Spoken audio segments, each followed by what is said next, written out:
We're starting with Haruto, a kid maybe 10 years old. His dad is pulling the family out of the city, so Haruto has to stand there and say goodbye to the girl he loves. And despite being a literal child, he does something a lot of grown men can't pull off. He looks her right in the eyes while she's crying and tells her, "I have to go with my father now, but I promise I will come back and marry you. Even if I die or get killed," he says, "I'm still coming back for you." Kid is not playing around. She is completely wrecked by this. She doesn't want to let him go, but life doesn't care about what we want. And so he leaves. The years roll by. One day, Haruto was riding a bus when he spotted a little girl just staring at him. Before he could even figure out what was going on, everything went wrong fast. The accident wiped out everyone on that bus, everyone except Haruto. He opened his eyes to a splitting headache and no idea where he was. Something was off the second he looked down. His body wasn't his body anymore. The place was completely foreign, nothing around him made any sense. Then a flood of memories hit him that weren't his own. His head was screaming with pain, and none of it added up. The truth hit him all at once. He died and woken up in a completely different world. New world name, Ryo. A group of workers filed into the room, dragging a bag of food with them. They cracked it open and started eating without a second glance at him. Ryo hadn't eaten, so he walked over, hoping for something. One of the men wheeled on him immediately. "Back off, your smell is killing my appetite." Ryo took the hit, walked out, and scraped together a few pieces of fruit he found rotting on the ground. The memories kept pulling him back. 2 lives, 2 sets of memories, grinding against each other inside one soul. A voice looping endlessly through his head, reaching for anything to make it stop. To drag himself back, he muttered, "Haruto is dead, that world is gone. I am Ryo now, I keep going. I will not forget my goal. I will avenge my mother." He had watched his mother get murdered right in front of him. He was just a kid. That moment was burned into him permanently, and the vow he made that day was the only thing keeping him moving forward. He was still lost in that memory when a group of girls in clean clothes showed up and snapped him back to reality. They were searching for a missing girl and wanted to know if Ryo had seen her. He denied it, didn't know anything. Short answer, end of conversation.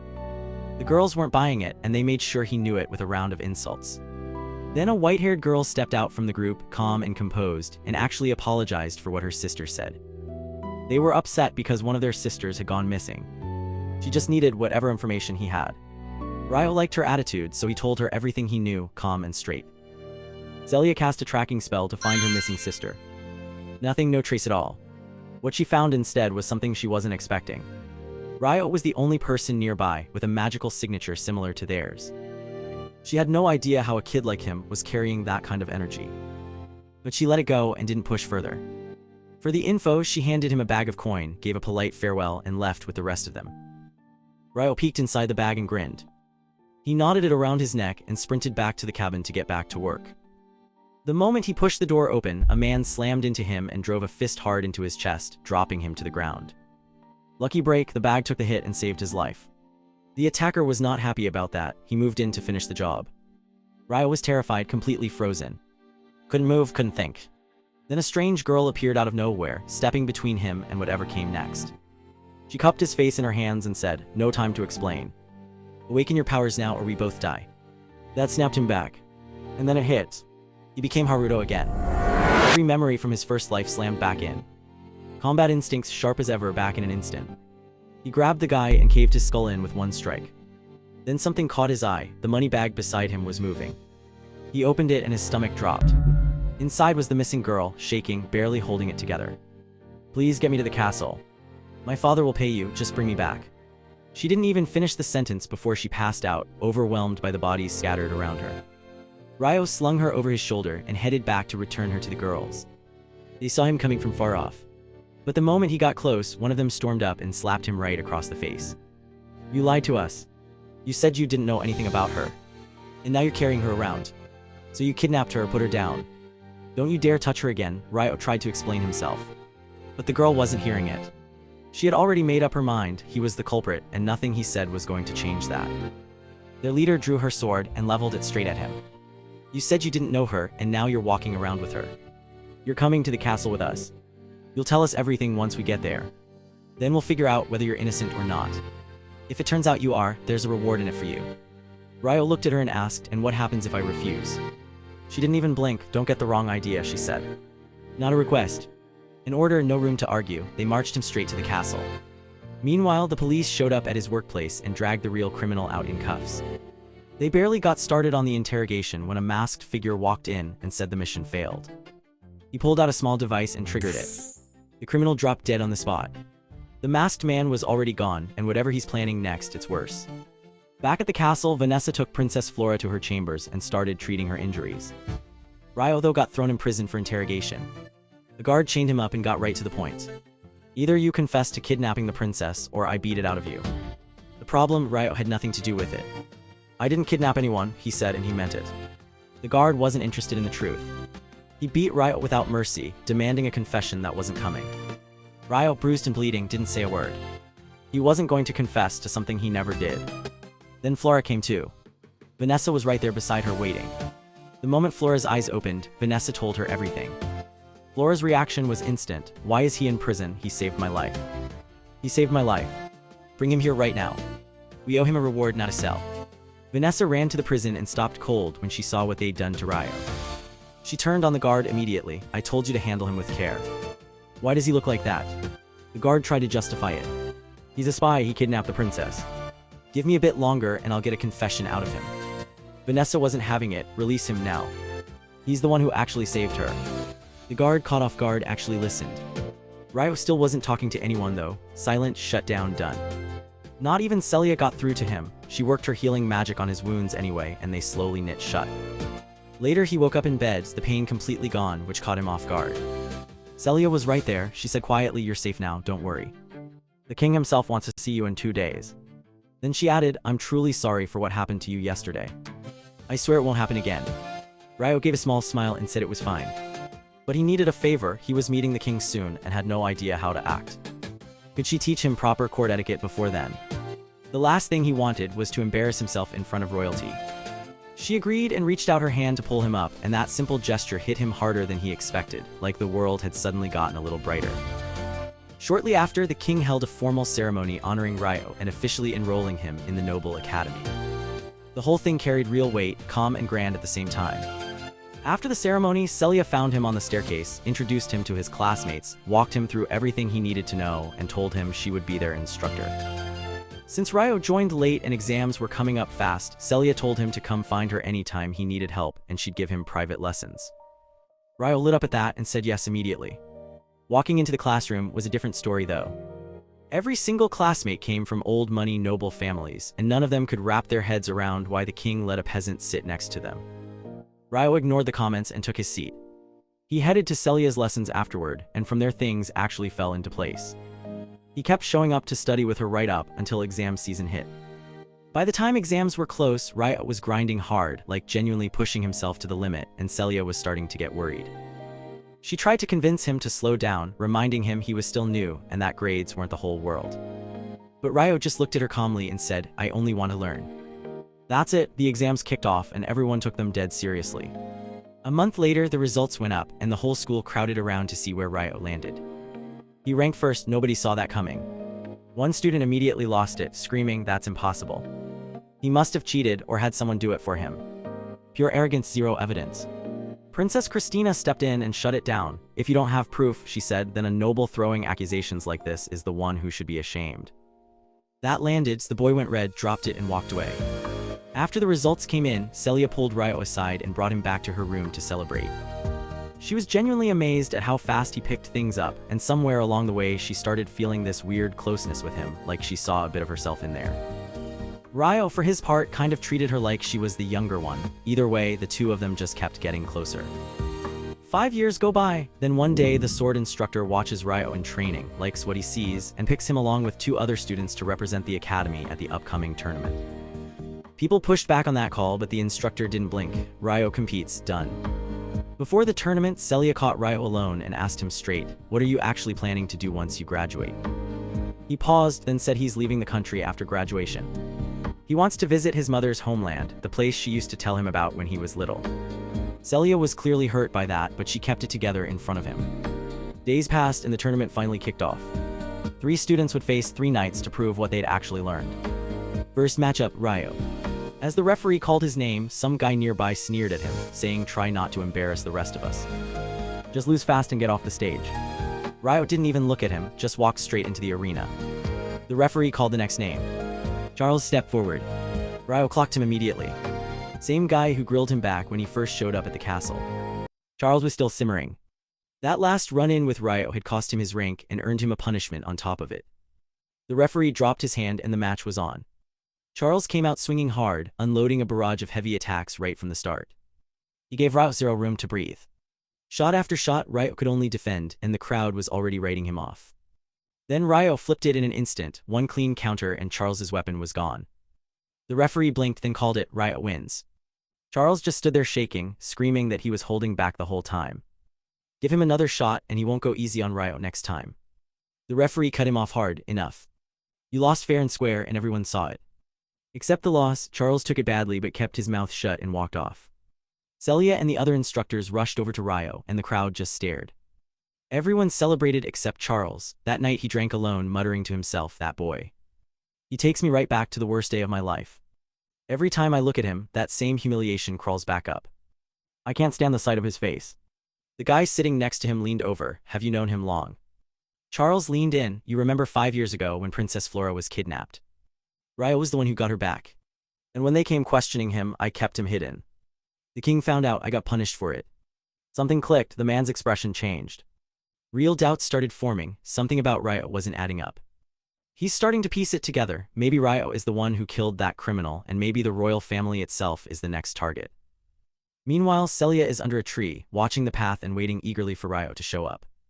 Out of nowhere, another girl walks up to Ryo and just confesses her love to him. He doesn't say a word back and she leaves. Celia saw the whole thing from under that tree, and it hit her harder than she expected. Yeah, she's caught feelings. Later, going through graduation paperwork, Celia notices Ryo never submitted his form. That little detail starts eating at her. He's not planning to stay, she knows it now and it hurts. A new semester kicks off and Celia is up front teaching magic class. Every student threw spells around like it was nothing, while Ryo played dumb and fumbled through the basics. In reality, his magical energy quietly dwarfed all of theirs combined. Nobody had a clue, obviously. After class, once everyone filed out, Ryo hung back to catch Celia. He never got the chance to speak. Some student cut in and decided to make a scene right in front of her. The guy sneered, worthless peasant, he said. Stop hanging around girls before I actually lose my patience. You think nobody notices you flirting with her every single day? Ryo didn't say a word, but Celia stepped in and snapped at the boy herself. Enough, he hasn't done a single thing you're accusing him of. That set the boy off, but with Celia shutting him down, he had no real option but to walk away. Next day, the students got assigned a field mission, head into the forest and push through to the other side. A senior student named Steele ran them through the terrain and laid out everything they needed to know. All looked pretty routine so far. Then a second map showed up. This one supposedly came from the Stewart family, the exact same family that obnoxious kid belonged to. According to Steele, the map had a shortcut that would get them through the forest fast. Nobody questioned it, Steele was the leader, so everyone just fell in line and followed. Early on, things looked fine. They ran into a few weak monsters and wiped them out in seconds. Then they hit a dead end. Everyone stopped. Someone asked the obvious, where's the path, Steele? Steele looked just as lost as the rest of them, no good answer, no explanation for where the path went. That's when the real monsters showed up, ambushing them from behind. The whole group was boxed in with nowhere to go. A monster lunged and drove a spear into the boy's leg. He hit the ground screaming. On the way down, he slammed into Princess Flora and sent her skidding toward the edge of the cliff. Ryo dropped everything he was carrying and used his powers to yank Flora back, but took her place over the edge. He survived the fall fine, but now he had no idea how to go back up there and explain any of what just happened. Meanwhile, the other students pulled together, fought the monster off, and actually won. The boy's leg got patched up not long after. When everyone asked what happened, they came at Ryo with it directly. Didn't you push Princess Flora? You almost killed her. He denied it all. His story, Ryo the servant panicked in front of the monsters, accidentally shoved him, and that sent him crashing into Flora.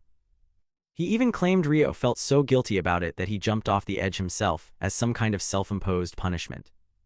That is genuinely revolting, the sheer confidence it takes to fabricate something that blatant. And of course everyone bought it, everyone except Flora. She knew exactly what had really happened, and she was not letting Ryo disappear without finding him.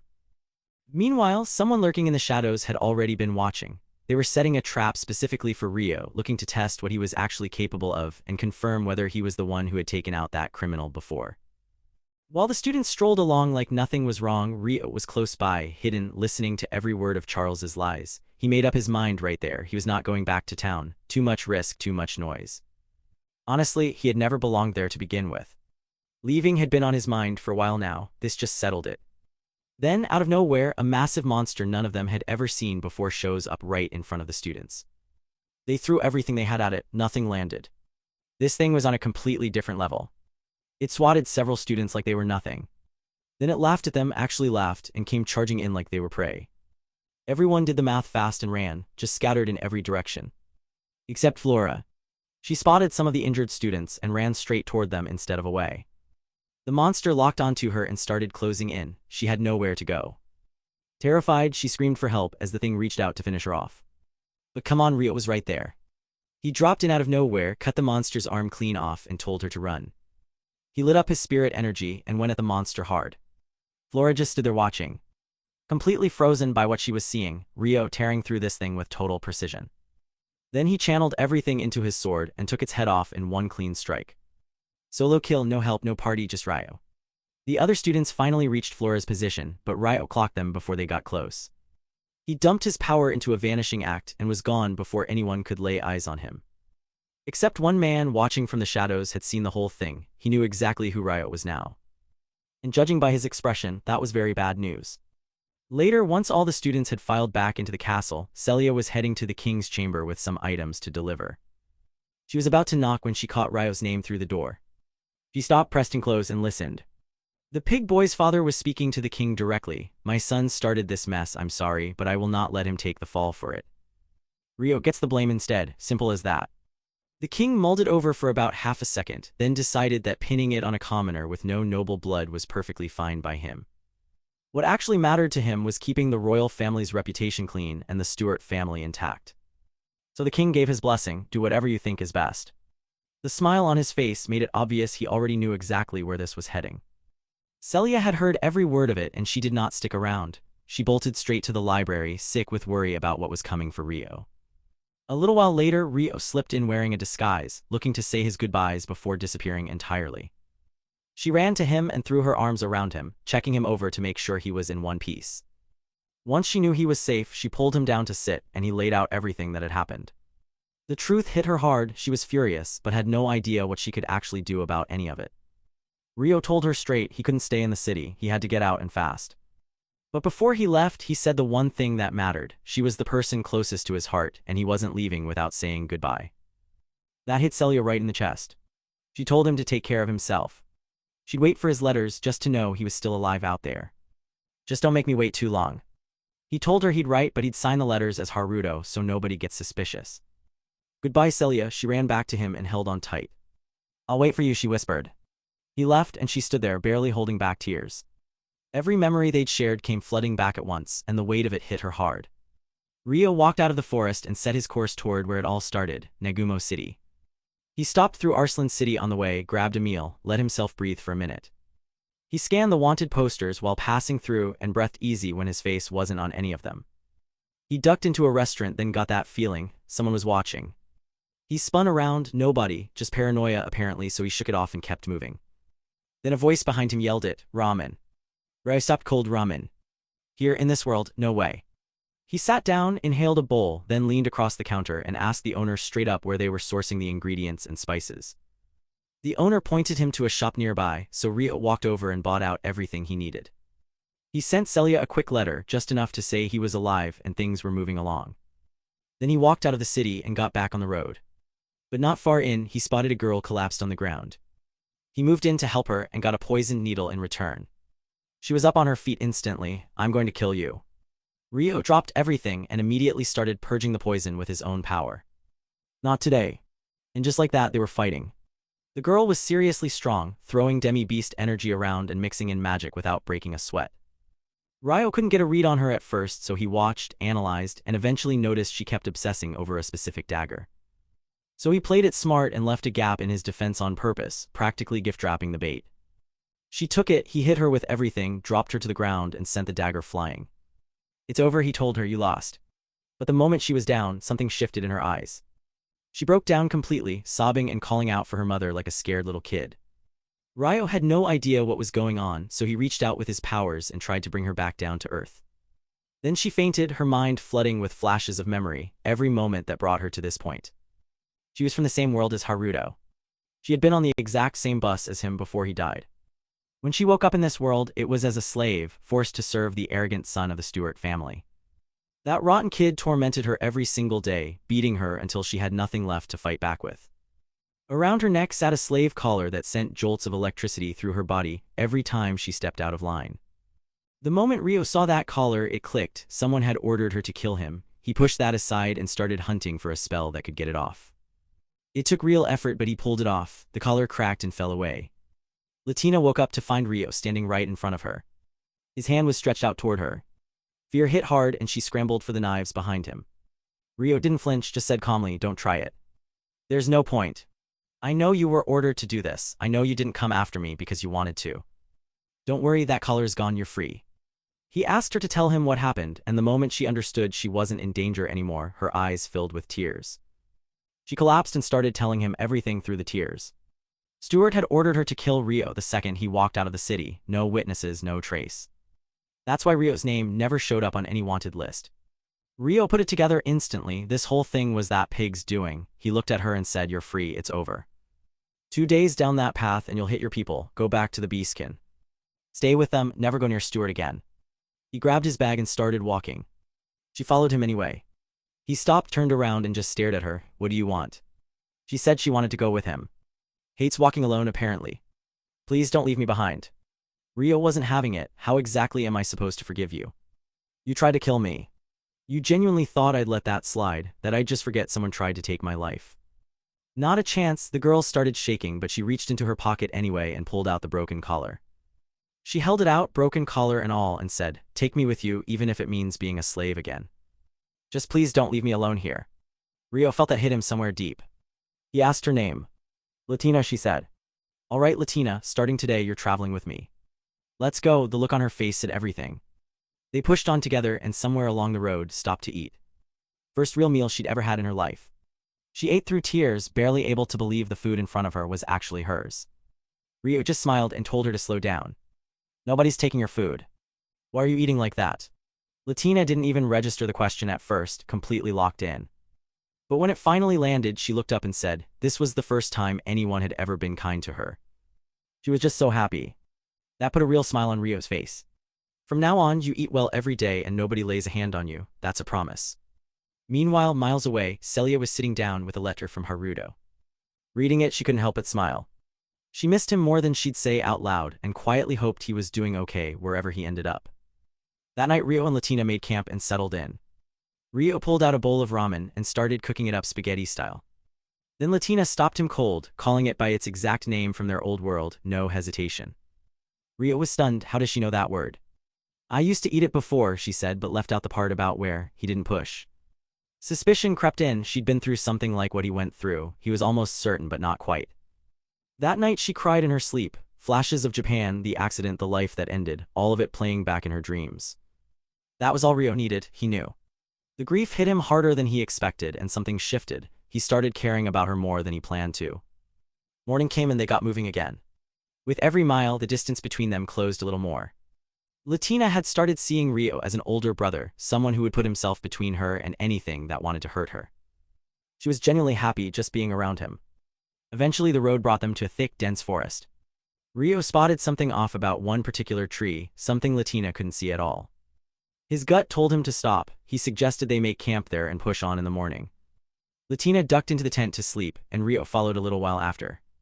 Then a noise outside pulled him back out.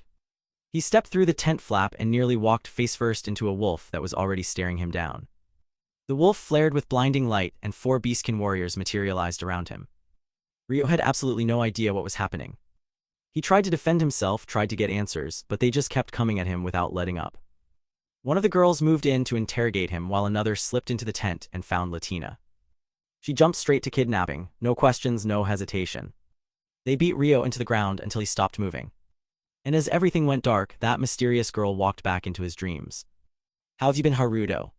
"It's been a while," she said. "Sorry I can't help you right now, but at least I can give you a good dream." Then she was gone. Ryo woke up chained to bed. The girls who jumped him walked in, with the village priestess right behind them. But before the elder got a word out, Latina came bursting through the door and threw herself at him, shaking with relief. She was just happy he was alive, apologized for not being there, and wanted to know who did this to him. Ryo had questions too. The girls finally connected the dots. They apologized and actually meant it. They unchain him, and the elder tells the girls to go set up a proper room for him. Now that the truth was out, he was innocent the whole time. The old priestess looked him in the eye and said she'd give him a formal apology in the morning. For now, get some rest, Ryo agreed, still not entirely sure what he just walked into. Next morning, he sat down with the elder and asked the obvious question, what's that tree, and why is he the only one who can see it? She told him it's because of the spirits. Anyone with the ability to use spirits can see that tree. Then she turned it back on him, can you use spirits, Ryo? He replied something like that. They were led into a sacred chamber deep inside the village, where two elders sat waiting. Both carried themselves with a quiet dignity, and they addressed Ryo with genuine respect. First, they apologized for how he'd been brought in. Then came the offer, you saved one of ours, so name your reward. Ryo's answer was simple, take care of Latina. She'd latched onto him the moment they met, and he clearly wasn't going to shake that. But his road ahead is dangerous, and he can't guarantee he'd be able to keep her safe. An old priestess stepped up. They were already planning on it. Pick something else, Ryo. He thought for a second, then asked, if there's someone who can teach me the way of spirits, that's all he needs. They looked at each other and nodded, done. Then a woman walked in. The whole room went still and everyone rose. Her name was Doris, spirit of the tree, and apparently that means something serious around here. She walked up to Ryo, rested her hand on his head and said something strange. Inside you a human soul sleeps. Ryo had no idea what to make of that. Wait, what? There's another soul living inside me. Doris nodded, yes. You carry a power no one else has. A dormant soul, human in form, buried deep within you. If it ever wakes up, it will back you up in a massive way and push your abilities far beyond their current limits. Ryo couldn't quite parse what she meant, but nodded anyway and said, all right. Days rolled by in the village, and Ryo threw himself into brutal training, grinding to build up his spiritual energy.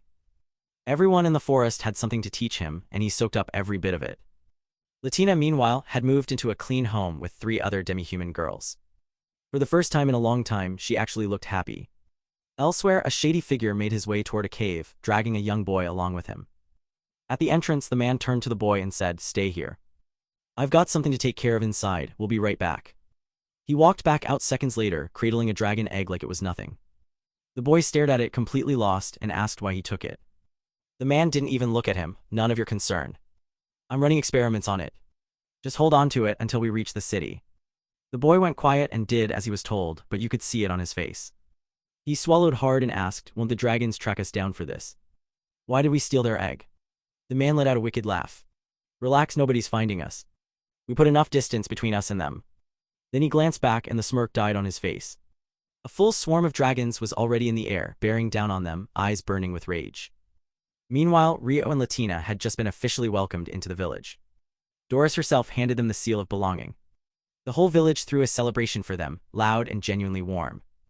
Latina had completely settled in with the other girls and genuinely loved every minute of her new life. Watching her thrive, Ryo decided it was time to finally tell her he was planning to leave.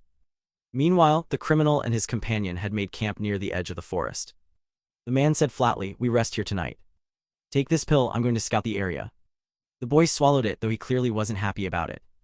The man then used his magic to launch himself into the sky, heading straight for the dragon's nest. He muttered to himself, it's time to set the plan in motion. Meanwhile, Ryo had pulled Latina away from the others, deeper into the trees. He needed to tell her something, and he wanted no one else around when he did. Latina kept pace with him, that bright smile of hers still going strong. Come on, let's head back to the party, she said. Why are we walking away from everyone?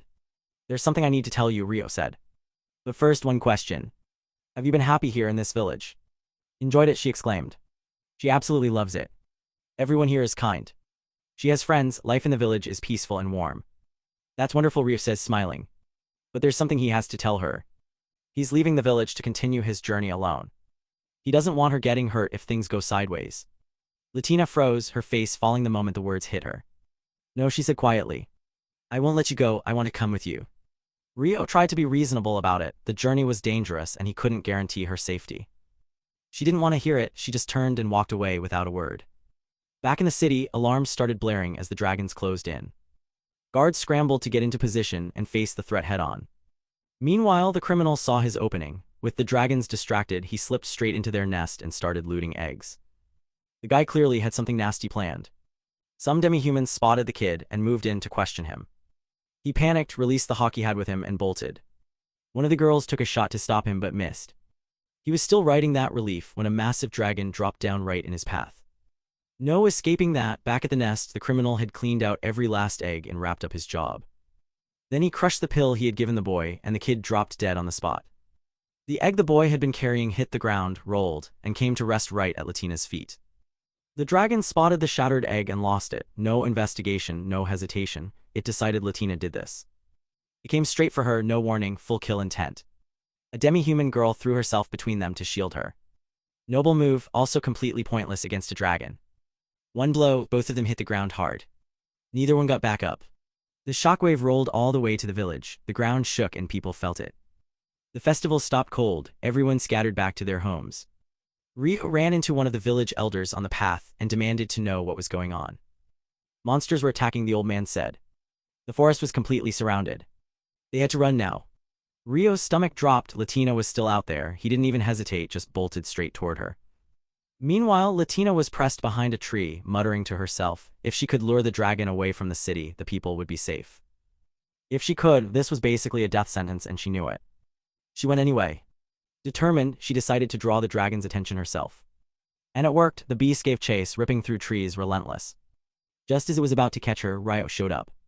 He hit the dragon hard, grabbed Latina out of the way, and told her quietly to stay put. Then he turned to face it with his bare hands, no weapons, just him. What followed was a blur of motion. Hits landing from every angle, too fast to track.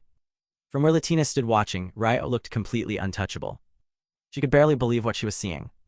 Even the dragon froze. It opened its mouth, gearing up to fire off a devastating breath attack. Ryo was faster. He forced its jaws shut, then put it down with one crushing blow. The dragon hit the ground and didn't move. The rest of the dragons saw their leader drop and lost their nerve completely. They scattered and fled. Latina sprinted over and threw her arms around Ryo, crying, relief pouring out of her. The other girls caught up a moment later, staring at what Ryo had just pulled off, clearly at a loss for words. And just like that, the chaos of the day finally wound down. By morning, Latina had started to come to terms with everything. She told Ryo she'd made up her mind. She's staying in the village, but she'll wait for him. She went through everything he'd done for her, one thing at a time, and then she did something unexpected. She decided to tell him the truth. I know this sounds insane, she said, but I need you to believe me. I wasn't born in this world. I came from a place called Earth. I lived in Japan, and then one day there was an accident, and I ended up here. She kept going. You're probably wondering why I feel so connected to you. It's because of how kind you are. You remind me of someone I loved in my previous life. And yes, dear viewer, she's basically describing Ryo without realizing it. I believe you, Ryo said, quiet and steady. Every single thing you just told me, I believe all of it. Don't worry about that, and by the way, I'm from Japan too. I pieced it together while you were sleeping, but you still seemed unsure of yourself, so I held back. That's real. They're the only two people from Earth in this whole world, and Haruto means it. He's not leaving her behind. From now on, she's his little sister. He calls her Latina just like that. Latina absolutely loses it in the best way. Those words hit her hard. Shortly after, Haruto starts getting ready to leave. Everyone shows up to say goodbye, and the gifts just keep coming. He runs out of places to put them fast. His stuff is literally piling up everywhere.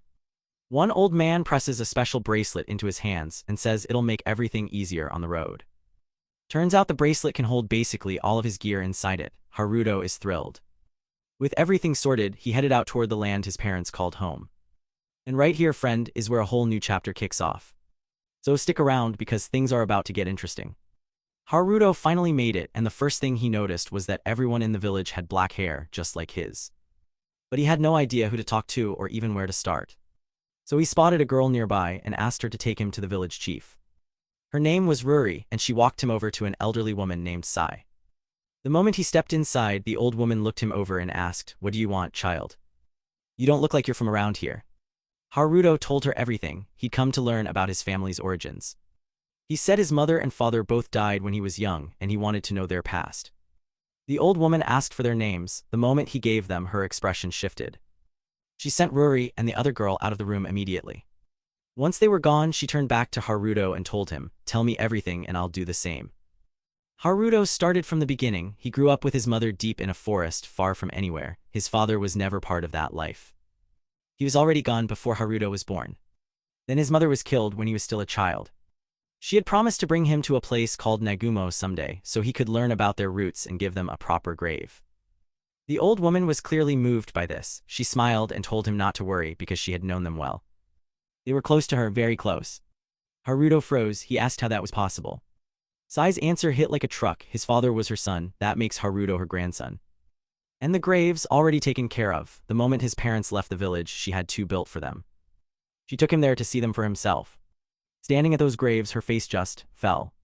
She looked at Haruto and told him straight, long ago your parents did something terrible, something that made them criminals. People came hunting for them, and they had no choice but to run.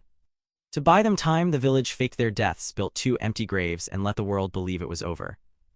Haruto had 1,000 questions, but all she gave him was, "That's not my story to tell." Then she just walked home and left him there, alone with two graves and no answers. He sat with it, didn't move, just stared at the stones and let the weight of it settle in. Eventually he dragged himself back inside, changed, and went to bed. Nothing else to do.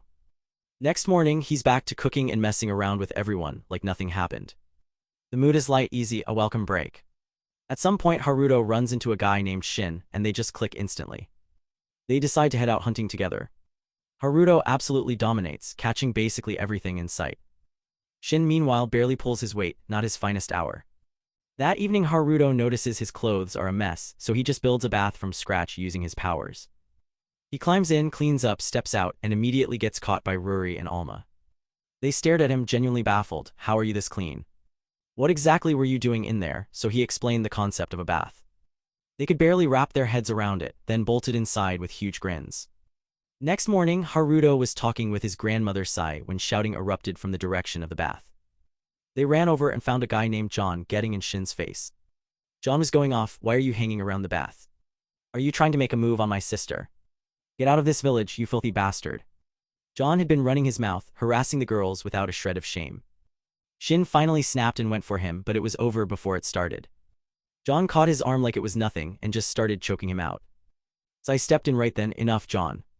If you weren't the village chief's son next door, I'd have thrown you in a cell and left you there." John just laughed it off. "What's the problem? My cart broke down, I needed a place to sleep. Is this really how you treat a guest?" Sai had nothing to say to that. John turned to leave, and on his way out he tried to trip Haruto as he walked past. "But come on, you really think Haruto's going to eat dirt from a guy like that?" Nope, John was the one who stumbled and hit the floor, looking completely pathetic. A little while later, the tax collector rolled into the village and decided he'd be staying the night too. Meanwhile, during Haruto's training session, Ryo and Alma were watching him, genuinely impressed by his strength and how hard he was pushing himself. They asked him straight up, "Why do you put yourself through this every single day? What's actually driving you?" That question pulled Haruto back to his past life and the promise he once made to a girl he cared about, "Even if it kills me, I will protect you." He said, "It's a long story, but here goes. When I was young, I fell hard for a girl. I made a vow to keep training so I could protect her. She's grown up now and I have no idea where she is or even if she's still alive. But I never stopped because I still believe that promise means something. No matter how far apart we end up, we'll find each other again." The girls were completely moved, hanging on every word. Later that night, Alma got spooked by John and went to sleep in Ruri's room instead. When Haruto found out, he handed them a magic stone and told them to put it in their room. If anything went wrong, he'd know and he'd come for them. They took it without argument and did exactly what he said. That same night, John and his crew were already planning to break in. They sat on it, waiting for the whole floor to go quiet. Then John made his move, creeping toward the room. Ruri opened her eyes and he was already there, hand clamped over her mouth before she could react. "Don't make a sound," he breathed. Alma woke up too and John laid it out plain, "Say a word and her face gets smashed in, you're next." But did he actually think he could pull this off with Haruto in the picture? The man himself came through that door and put down every single one of John's men. The second he saw them, his mother's death hit him like a flashback he couldn't stop. He snapped, "What are you doing?" John tried to fight back, "Bad idea." Haruto slipped behind him, locked a hand around his throat and growled it again. "I said, what are you doing?" John had nothing. Haruto unloaded on him, fist after fist, each one finding his skull. No pause, no mercy. Even the girls were frozen watching him. Just before John got beaten to death, the tax officer stepped in and grabbed Haruto's arm. "Hit him again and he dies right here," he warned. "I saw what happened. He'll face punishment for what he did. You Haruto, go rest." Haruto pulled back and walked away. He stopped by a tree, rage still burning under the surface. He muttered to himself, "Once again I lost sight of my purpose. That man killed his mother. Ryo's not letting him breathe a second longer than necessary. Revenge isn't a goal anymore, it's the only thing." Back home, the mood had completely flipped. Everyone was falling over themselves to thank Ryo for pulling those two girls out of danger the night before. Even the tax chief personally tracked him down to say thanks and couldn't hide how stunned he was by what Ryo had actually done. Come morning, the tax chief was already packing up and getting ready to move out. He took the goods, had John and his crew clapped in irons, and planned to drag them back to his father to face trial. Before he left, the elderly woman pulled him aside and pressed a letter into his hands. She asked him to make sure his father got it when they arrived. He said he would and got on with his preparations. The whole group set out with the tax chief, goods in tow, heading to the market to sell. Once they arrived, John and his crew got hauled off for trial, while the tax chief quietly delivered the letter to his father. His father's name, by the way, was Haruto. Haruto read it and the color drained right out of his face, pure, stunned disbelief. He didn't sit on it, he told his son to go get Ryo immediately. So Ryo got tracked down and brought straight to Haruto. The moment Ryo walked in and sat down, Haruto just stared at him, barely holding it together. I can't believe my eyes.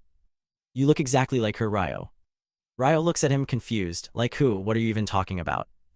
Haruto takes a breath and starts from the beginning. He says Ryo's mother wasn't some ordinary woman, she was royalty, born into the royal family itself. Haruto served her directly, personally responsible for keeping her safe. Then one day, while he was out drilling soldiers, a stranger showed up out of nowhere. The guy was terrifying on the battlefield, tearing through enemies and basically carrying whole victories on his back. Haruto challenged him to a duel to size him up and got completely dismantled. Right then, Haruto made a decision. This man was the only one worthy of guarding the princess, Ryo's mother. Over time, their bond deepened, and the princess fell in love with him. But at one of the royal meetings, the emperor's son laid eyes on her and became obsessed with her beauty. That night, he sent servants to kidnap her. Her father stepped in and cut the man down. When the emperor's son found out, he lost it completely. He demanded the princess as his bride, framing it as a political arrangement and threatening war if refused. With no real choice left, the king helped Ryo's parents flee, getting them out before those vicious hounds could close in. They left with nothing but grief. Ryo listened in silence, but his eyes gave everything away, grief and rage burning together. Haruto pressed on, there's someone you need to meet, he said, the king and queen. He'd already told them Ryo was here, and right now, seeing their grandson was all they wanted. Will you come with me? Ryo didn't even hesitate, he went. He found them inside the palace, and the moment they saw him, emotion just broke over them. They could barely believe he was real. Joy, relief, disbelief, all of it at once. Ryo greeted them warmly and they started talking. The grandfather asked Ryo to start from the very beginning, tell them everything. So Ryo did, and it wasn't a happy story. When I was little, my mother and I had a good life together. We were poor, but it didn't matter, every day felt warm. Then one day an old friend of my father's showed up, Lucius. He shoved me aside and drank from a bottle of medicine that wasn't his. My mother ran in and demanded to know what he was doing. She tried to stop him, he attacked her, killed her right in front of me. I just stood there, frozen, couldn't move a muscle. I didn't even understand why he did it. But I swear when I see him again, he gets no mercy from me. I will avenge her, whatever it costs. The king and queen were shattered hearing what their grandson had lived through. They asked him straight, do you still intend to walk this path of vengeance? Have you even considered letting it go? Ryo doesn't waver, he says, I know this path is dark, full of pain and dead ends, but it's the only one I can see. I won't stop until the dog who killed my mother is dead. The grandfather took that in, nodded and said, impressive. But if you want me to believe it, you'll duel Haruto, one-on-one, no excuses. Nobody has ever beaten him, nobody except your father. So show me you're actually built for this path you've chosen. Ryo didn't hesitate, accepted. They moved to the training arena. Haruto rolled up his sleeves and came in hot, already writing Ryo off as some weak kid who had no business being there. Haruto had no idea he was about to get embarrassed by a kid. Every single person watching had their jaw on the floor. How was the legendary Haruto getting outclassed like this? Haruto fell back and started charging his ultimate technique, convinced that would settle it. It wasn't enough, Ryo hit back with the water spirit technique and put him down with overwhelming force. The king and queen were speechless. They told Ryo, well done. We're not worried anymore. When your journey is done, come back to us. We'll always be here waiting, arms open. Ryo said, all right, I'll come back. After that, he returned to the village. Everyone else had already gone inside, but Rory spotted him standing at the gate at his parents' graves. He was reaffirming his vow, whispering to them, now I know the full truth. I will take your revenge, don't worry about that. He said goodbye, then went home and told Rory everything. She was thrilled to find out Ryo was her cousin, and the joy hit her all at once. Later, Ryo sat his grandmother down and told her straight, he wasn't planning to stick around forever. He'd stay through the next harvest, then get back on the road and see what the world had to offer. The old woman didn't fight him on it. She just said, all right, do what you have to do. Days rolled by and Ryo quietly became someone the village couldn't imagine doing without. He pitched in everywhere and people just warmed up to him naturally. It was a simple life, but it was good. One day, while he was teaching Alma, she figured out he'd be leaving in 2 months. She fell apart, couldn't hold back the tears at all. She whispered, all right, I understand. She walked home crying, with no idea what to do with that feeling. Her brother took one look at her and asked what was wrong. Why are you crying? Who did this to you? She told him nobody upset her. She just found out Ryo is leaving the village in 2 months. He didn't do anything wrong. This is her problem, not his. Shin figured it out immediately. His sister had completely fallen for Ryo, so he walked straight to the elderly woman's house and knocked. Ryo answered the door and asked what brought him there at that hour. Without a word, Shin dropped to his knees, bowed his head and begged, please stay in our village. I know it's selfish, I know, but please don't go. His sister watched him kneel for her sake and felt her chest tighten. She rushed over and apologized to both of them for everything that had happened. Shin just stared at her, lost, his eyes carrying more sorrow than he knew what to do with. After that, Ryo slowly started putting the pieces together and got a clearer read on what was actually going on around him. Days bled into months and eventually the harvest season rolled around, the day everyone had been waiting for. Ryo was getting ready to go and the whole village threw him a send-off, everyone digging into the food he had cooked for them himself. But right in the middle of all of it, Alma found him in the crowd and quietly pulled him aside.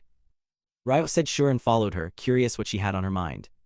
Alma stood in front of him, voice low and careful, clearly fighting through her own shyness to get the words out. She told him flat out, take me with you, I want to go wherever you go. I love you and I can't be without you.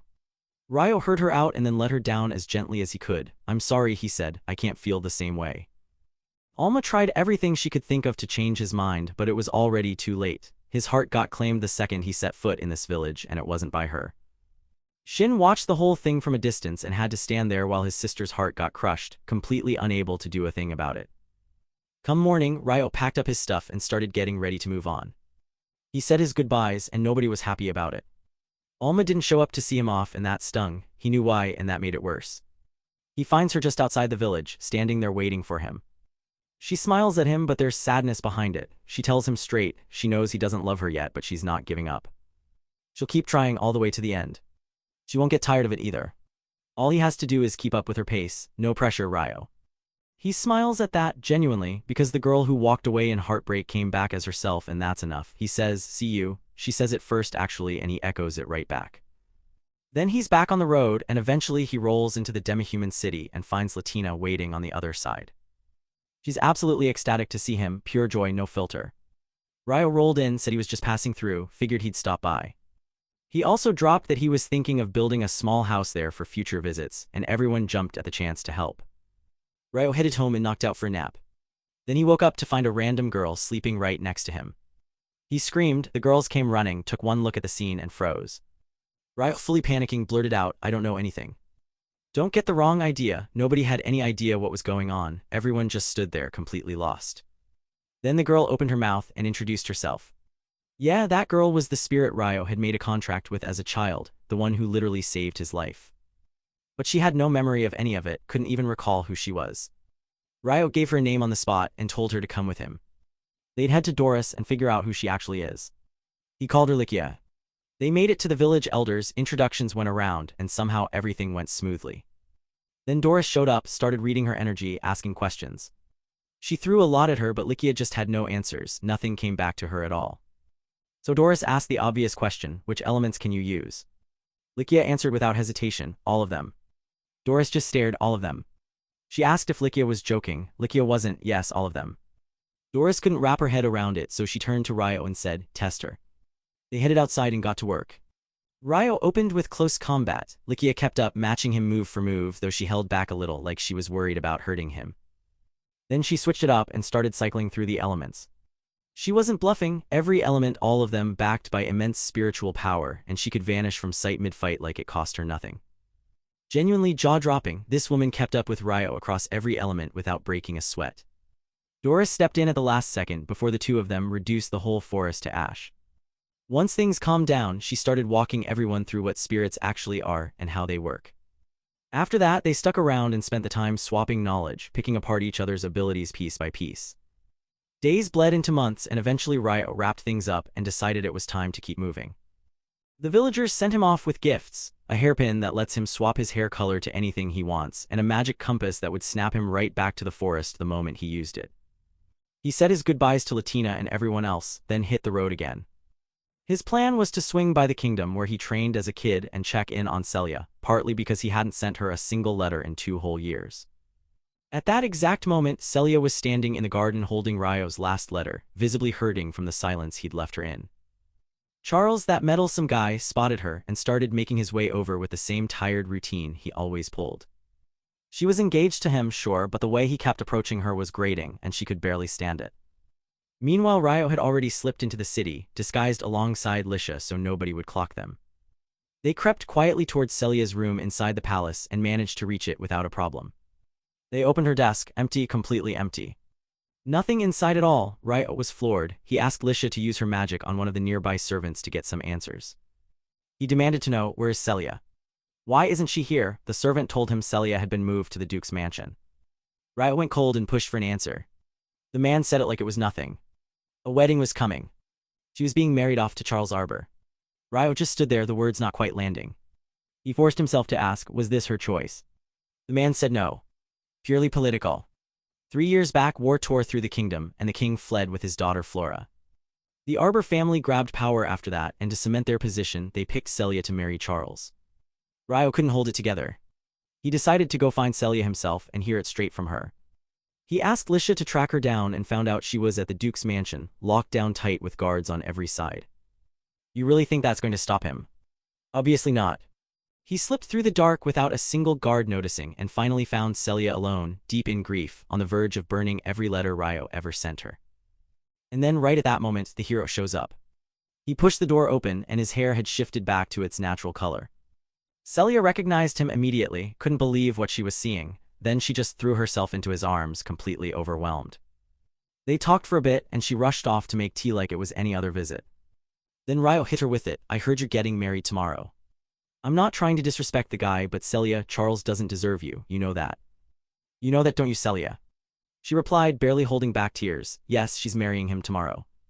She knows Ryo's memories of Charles aren't good, but she's grown up now, she's reached marrying age, and this is what she has to do. Ryo pushed, are you sure about this? Do you actually want to spend your life with that man? She hesitated, then the tears broke through. And if I refused, would you take me? Would you marry me? Would you grab me and run from this place? Of course not, forget I said anything and get out before someone sees you. Ryo had no idea what was going on with her and he pushed for answers, but Celia shut him down completely and told him to leave. So he did, walked out confused, no closer to understanding any of it. The second he was gone, Celia let herself feel it, pure, overwhelming happiness that she got to see him one more time, then she buried it. This is for the best, she told herself. I'm just a puppet following orders. Ryo doesn't need to be dragged into my mess. Cut to Ryo standing next to Aisha and the look on his face says everything, he's gutted. He hated what just happened, hated how Celia acted, and he was not letting it go without digging up every last piece of the truth. Sure enough, the next morning, Celia was getting ready for her wedding ceremony. And she looked miserable doing it. Meanwhile, Charles was off meeting with a known criminal, and it turned out the two had a secret alliance going, plotting to overthrow the royal family and take the throne. The criminal picked up on a spiritual presence somewhere nearby but couldn't figure out where it was coming from. As for Celia, once she was ready, she stepped out of her room and Charles immediately introduced her to his 6 other wives. Yeah, 6, this guy was already married to 6 women and had the nerve to make Celia number 7. Then he just walked off, smug as ever, leaving them all together. The wives wasted no time, they turned to Celia and unloaded on her with pure contempt. You might be the king's daughter now, but once you marry Charles, you'll be the lowest of all of us. Learn your place now, or next time we won't be so gentle about it. Celia had no response to that. She just stood there drowning in it. Aisha had been watching the whole thing from a distance, and the second it was over, she ran straight to Ryo to tell him everything. Not long after, Celia climbed into the wedding carriage and took her seat beside Charles as the procession started moving. Ryo watched from a distance, taking in every second of it. He saw her eyes, he saw the pain in them, and something in him broke. Picture leaving Celia stuck in that misery forever, Ryo couldn't. But the second she stepped off that carriage and reached out to take Charles' hand, something in Ryo snapped. He didn't walk in, he blew through the soldiers like a battering ram, not breaking stride for a single one of them. Even the guys on horseback couldn't slow him down. He tore through them one by one without breaking a sweat. He drove a crushing punch into Charles, then ripped out a dagger and pressed it straight to Celia's throat. Don't move. Anyone takes another step, she dies. Celia went completely still. She couldn't make sense of any of it or why Ryo would throw himself into this kind of danger. Then Ryo's voice came through, quiet and direct, straight into her mind via telepathy. Calm down, I'm not here to hurt anyone and I'm not dragging you anywhere against your will. I just need to know what you actually want. If you want out of this wedding, no blame on your family, just say so, I'll handle it. But if you genuinely want to marry Charles, I'll leave right now and nobody gets hurt. I just need an answer, what do you want, Celia? She was overwhelmed, couldn't think, couldn't breathe. But she pulled herself together, looked him in the eye and said it, take me with you. I'd rather die than marry that dog. Ryo just smiled and said, as you wish, my lady. He scooped her up, locked eyes with Charles and said it plain, I'm taking your bride, on your wedding day, right in front of you, and you can't do a thing about it. Then he ran, Celia in his arms, and didn't look back. Celia could barely process it, pure joy, zero coherent thoughts. Her family lost it, screaming after her like she'd just been kidnapped. But her father looked into her eyes and went quiet. Whatever this was, it wasn't a disaster. Meanwhile, the criminal clocked something off about Ryo's power, spirit magic. He started to suspect Ryo was the same young man he'd encountered before. He watched him carefully, reading every sign until the pieces clicked into place and he was sure. So he threw a powerful attack at Ryo just to see what he was working with. Ryo caught the strike, then bolted, hauling Celia with him while soldiers fanned out trying to cut him off. He ducked into a narrow alley and passed Celia to Aisha with 3 words, take her and run. He'd catch up, that's it, no debate. Aisha didn't waste a second. She grabbed Celia and was gone, while Ryo turned around and walked back out to buy them time. The soldiers didn't think twice, they swarmed him from every direction all at once. Ryo didn't even flinch. He let loose, sending soldiers flying one by one like they weighed nothing. He was almost clear, and then Alfredo showed up. Alfredo, the strongest soldier in the entire kingdom. He came in hard, and Ryo barely got his guard up in time. Alfredo swung again and Ryo blocked again, arms taking the full force. Then Ryo drove him back with a shove that actually moved him. The soldiers watching couldn't process what they were seeing. How was this random intruder hitting that hard? Then Alfredo caught something off. Ryo wasn't even trying. Desperate now, he poured everything into his blade and screamed, this is your end. He swung with everything he had, fire tearing across the battlefield and leveling anything in its path. When the dust cleared, Ryo was gone. The soldiers figured he must have died in it. But come on, you really think he's dead? Obviously not, he slipped away at the last second and finally made it back to Celia. She was standing with Aisha, and the moment she saw him, she ran over, barely able to believe he was real. She tripped and fell straight into his arms, pure accident, sure. She pulled herself together fast, apologized, and thanked him for putting his life on the line for her. Ryo just smiled and said it was nothing. It was the least he could do for her. For a moment everything felt quiet, almost peaceful. Then a strange light split across the sky out of nowhere. Aisha went rigid and snapped at him, Ryo, something's wrong on the other side. People are in danger, go now. On that other side, 3 girls were falling from the sky. One of them was Haruto's first love. Bandits had already grabbed them and were planning to kill them right there. Imagine if any one of them actually died here. Yeah, that's not happening. Ryo showed up exactly when it counted. The moment he heard them speaking Japanese, he knew exactly where they were from. He wiped out the bandits and sprinted over to unlock the door where the girls were being held. He asked if anyone else was inside, and they pointed him toward another carriage. He ran over and got that one open too. And then he just stopped dead. Because Ryo recognized her, his beloved. He could not believe what he was seeing. How in the world had she ended up here? That was clearly a shock. After pulling them out of danger, Ryo fell into step with the group and got straight to business with Aisha, task complete. Everyone she asked him to protect is still breathing. Aisha agreed to meet again soon and threw in something extra. Next time, she'd bring Celia along too. Then Miharu turned to face him directly and said, thank you, and she meant it. Ryo kept it short and even, he did what needed doing. No thanks required. After that, Miharu started introducing herself to him. And Ryo's chest tightened with anxiety the whole time. He was terrified that his real name would unlock memories of their shared childhood. But he made the call anyway. My name is Ryo, he said. No family name, just Ryo. Circumstances, he told her. The moment the name left his mouth, the girl's face shifted, surprise written all over it. She remembered the boy her sister used to love, the one who said goodbye and disappeared. What she hadn't put together yet was that the Ryo in front of her and that boy were the same person. Miharu moved on and introduced the girl beside her. Her name was Chun. Ryo clocked her immediately. Chun, Miharu's little sister, 3 years younger, last seen back in the old neighborhood before everything changed. Then Miharu's younger brother showed up and introduced himself. Except the kid had a different family name which threw Ryo for a second. He put it together quietly. Miharu's mom must have remarried after their father was gone. That's when Miharu asked the question Ryo probably saw coming. Why does everyone here speak a completely different language than back in Japan? Ryo basically said it's complicated and promised to explain properly later. They kept walking and then Ryo just stopped. He focused, pulled his power together, and out of nowhere, a massive stone house materialized right in front of them. The thing looked like it had been carved straight out of a giant boulder. Nobody said a word. Ryo turned to the confused crowd and tried to smooth things over. Sure, it looks like a rock, but the inside is actually livable. While they stood there staring at the stone house, Aisha showed up, and this time she had Celia with her. The moment Celia spotted Ryo, she rushed straight to him, panicking, demanding to know if he was okay. Once she confirmed he was fine, the relief hit her hard, and she was genuinely moved that he pulled everyone through. Ryo introduced her to Miharu and the group, but Celia froze the second she heard them talk. That was the language Ryo used when they first met. She couldn't catch a single word of it. Aisha stepped in, pressed her lips to each of their foreheads, and passed along a sliver of her magic to bridge the gap. She made sure to flag it, though. The effect was temporary and would wear off eventually. Ryo invited them inside after that. Outside, it looked like a solid lump of rock, but the interior was actually spacious and set up for real living. He let them use the bathroom to shower and get themselves together. Meanwhile, he sat down with their younger brother and cooked something simple, doing it himself. While the food was coming together, he walked the kid through everything that had happened and started explaining how this world actually worked. At the same time, Aisha pulled Miharu aside privately and gave her the real picture. She was a spirit, fully bonded to Ryo, her entire existence tied to him. Later, once everyone was around the table, Ryo finally laid out the truth of what had happened to them. All of it, every bit of what they had been through, traced back to summoning magic. He clarified that this kind of magic is almost unheard of, and only a handful of people in existence can even attempt it. The caster has to burn through nearly every drop of their magical energy just to pull someone from one world into another. That means whoever summoned them either has power far beyond anything a normal human should possess, or wasn't human at all.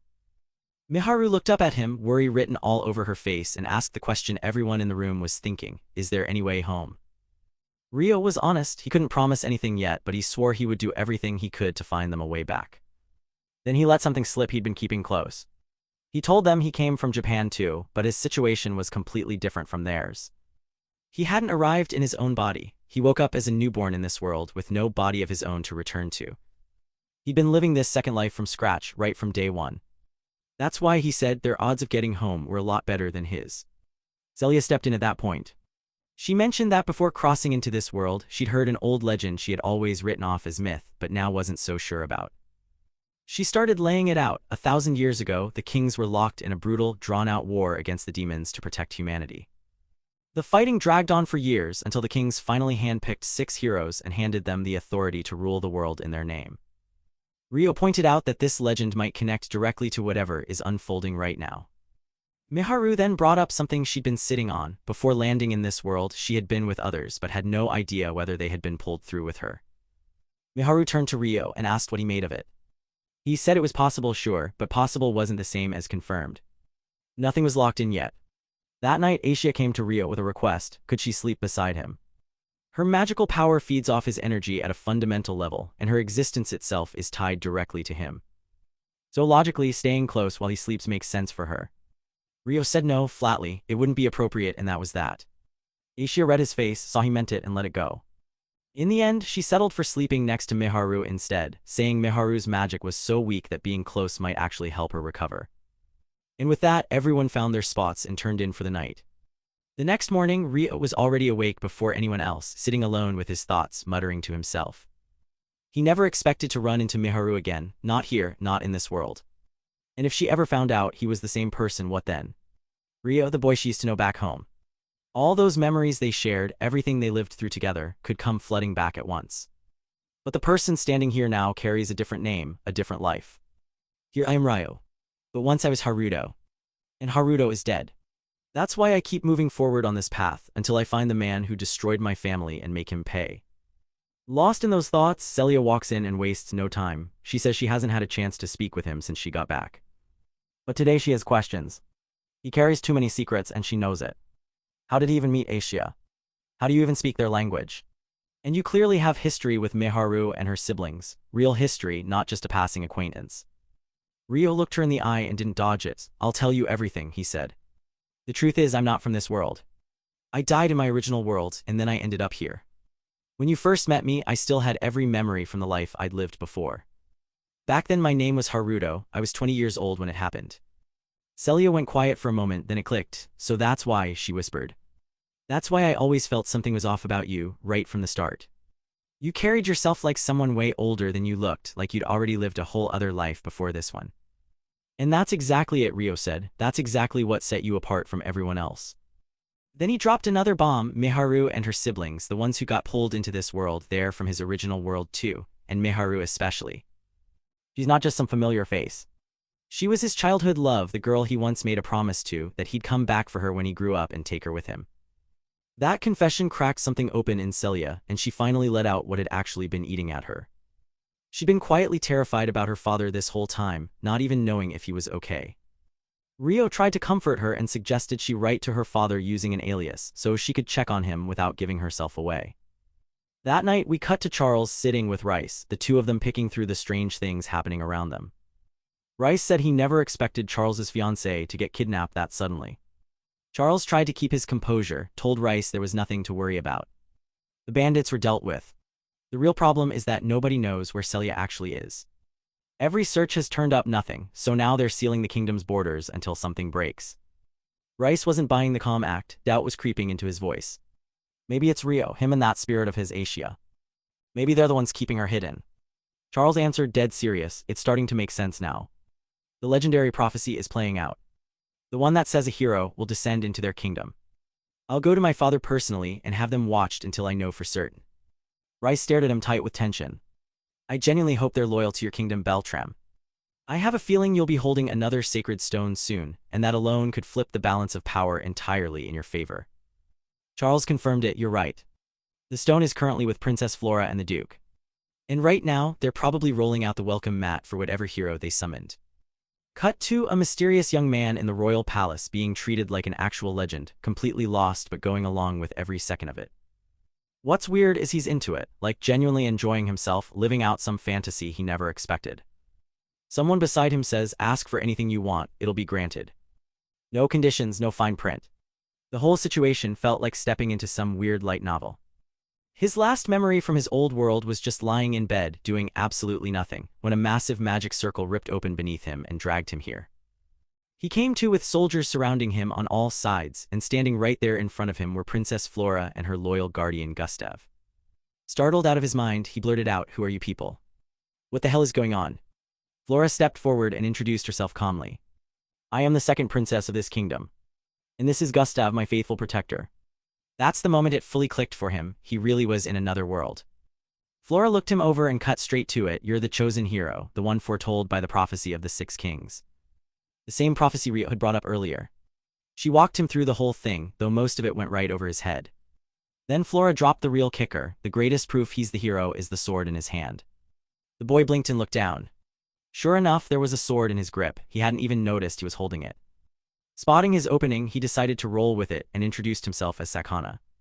And just like that, negotiations kicked off between him and the kingdom. He had no intention of losing this one. Talking with them, Sakana pieced it together. The reason he got dragged here had something to do with that stone Princess Flora was carrying. He came right out and asked if they had any way to send him home, and made it clear he considered what happened to him straight-up kidnapping. Flora was at least honest about it, admitting she had no idea if returning him was even possible. Gustav cut in to smooth things over, telling him he was reading the situation wrong and offering to explain it himself. Meanwhile, Ryo was cutting through the sky with Miharu cradled in his arms. She was completely overwhelmed, awestruck and barely holding it together. First time in the air ever. It felt less like flying and more like dreaming with her eyes open. Meanwhile, Celia pulled Aisha aside, asking question after question about Ryo, trying to get a real read on him. She admitted he always felt impossible to pin down, like he kept the world at arm's length. Aisha's answer was blunt, I know everything about him. We share memories, awareness, all of it. One soul between us. That makes me closer to him than anyone else could ever be. His ability to trust people. That came back because of you. You were the first one to actually reach out a hand to him. Meanwhile, Ryo and Miharu were closing in on the kingdom. Before touching down, he swapped his hair color to keep his face off anyone's radar. Then he produced a magic necklace and passed it around, explaining they could all change their hair color with it and blend in without anyone taking a second look. They dropped into the market and started wandering around. Picking up clothes and whatever else caught their eye, Miharu was barely holding it together from sheer happiness, like she still couldn't believe any of this was real. Back home, Ryo sat them all down and broke the news. He'd searched hard for their missing friends and come up empty. His best guess was that the others got dragged into this world too, probably as part of that 6 heroes prophecy. Miharu did not take that well. The anxiety hit her hard. She had no idea if her friends were okay or if things had already gone terribly wrong for them. Next morning, Ryo was already packed and ready to go. He said his goodbyes and left Aisha in charge of holding the house together. Then he used his signature trick, teleported out in an instant, and landed right at the spirit village. The second he touched down, Latina was already there. She'd felt him coming from a distance. Her face lit up the second she saw him. The rest of the girls weren't far behind, all of them rushing over at once, practically buzzing with relief to see him in one piece. Ryo cut straight to it. He hadn't come for a reunion, he needed to talk to the village elders about something urgent. He asked the girls to get him in front of the council. They led him there, and once seated, Ryo laid out everything that had happened, start to finish. He told them the 6 pillars suddenly flared to life, and at that exact moment, 3 people materialized out of thin air from another world entirely. His read on the situation: they're tied to the ancient legend, the one prophesying 6 heroes who would one day arrive to save this world. One of the elders leaned forward, clearly caught off guard. And what exactly makes you think they came from another world? Ryo answers without blinking, because they're living at his place right now. He's been keeping them safe, and they still have zero clue how this world works. He also believes 2 others got accidentally dragged in during the summoning and ended up lost somewhere. Another elder shoots to his feet, completely floored. He actually managed to communicate with them. Ryo nods. So how exactly did he understand their language? Simple, he says. He lived in their world in his previous life, so talking to them came naturally. Then he pulls back just a little. He's not giving them the full story yet. He'll share the rest when the time is right. For now, he just needs one thing: a promise. Let the 3 siblings plus 1 more person stay in the village temporarily while he figures out how to get them home. The elder nodded at that, then asked the obvious follow-up. The 3 siblings make sense, but who's the 4th? Ryo said simply, my teacher. She was being forced into a political marriage that would have ruined her life. He pulled her out on her wedding day. Every girl in the room went quiet after that, looking at him like he'd just stepped out of a story. The elder nodded slowly. One condition, he said: they're welcome in the village. But if they ever go back to their world, the spirit village stays a secret. Ryo didn't even pause. Deal. And just like that, he personally took responsibility for bringing them in. That night, Ryo pulled Latina aside. Sorry for dropping my past life story in front of everyone like that, he told her, but there was no other way to get the elders on board. She went quiet for a moment, then asked the obvious question: should I tell them too? That I'm from another world as well? He didn't push her either way. You don't owe anyone that. If you want it to stay your secret, then keep it that way. She shifted the subject a little. Those people who showed up today, they're from your world, aren't they? He answered plainly, yes, they're from his world. She pushed, did he tell them that? Ryo nodded. He had to. If he hadn't, they would have started asking how he understood their language. He had no real choice. But even if more people from his world show up, she'll always be special to him, Latina. Then he dropped it. One of them is a girl he loved as a kid. The others are her siblings. And still, he's kept it a secret that he's the same boy she once loved. 2 reasons for that. First, they're still adjusting to this world. Second, I'm not the same person I was back then.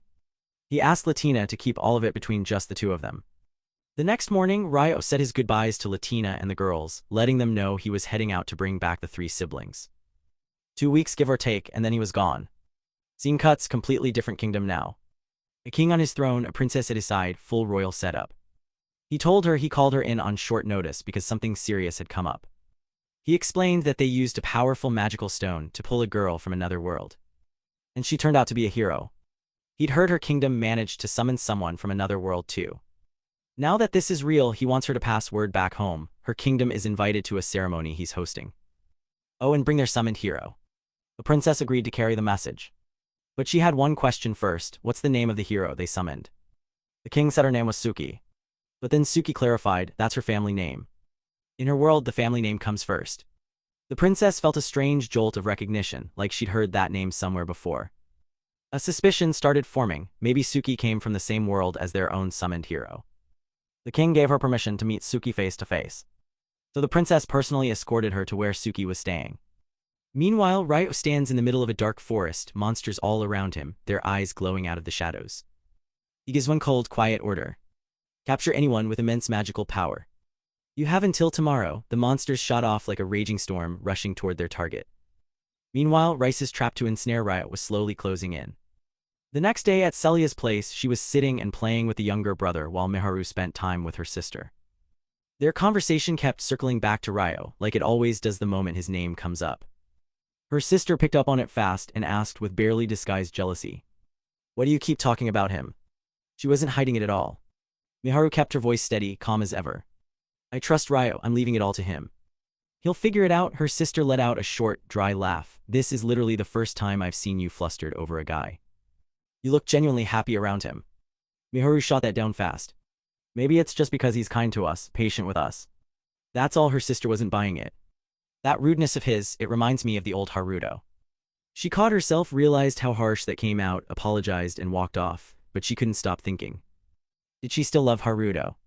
Or had her heart already started shifting towards someone else? And right on cue, Rice's monsters showed up around the house. The whole atmosphere flipped, something heavy and wrong settled over the area. Miharu and her sister felt it immediately, froze up and bolted for the door. Didn't matter, the monsters tore straight through the magical barrier and came crashing in.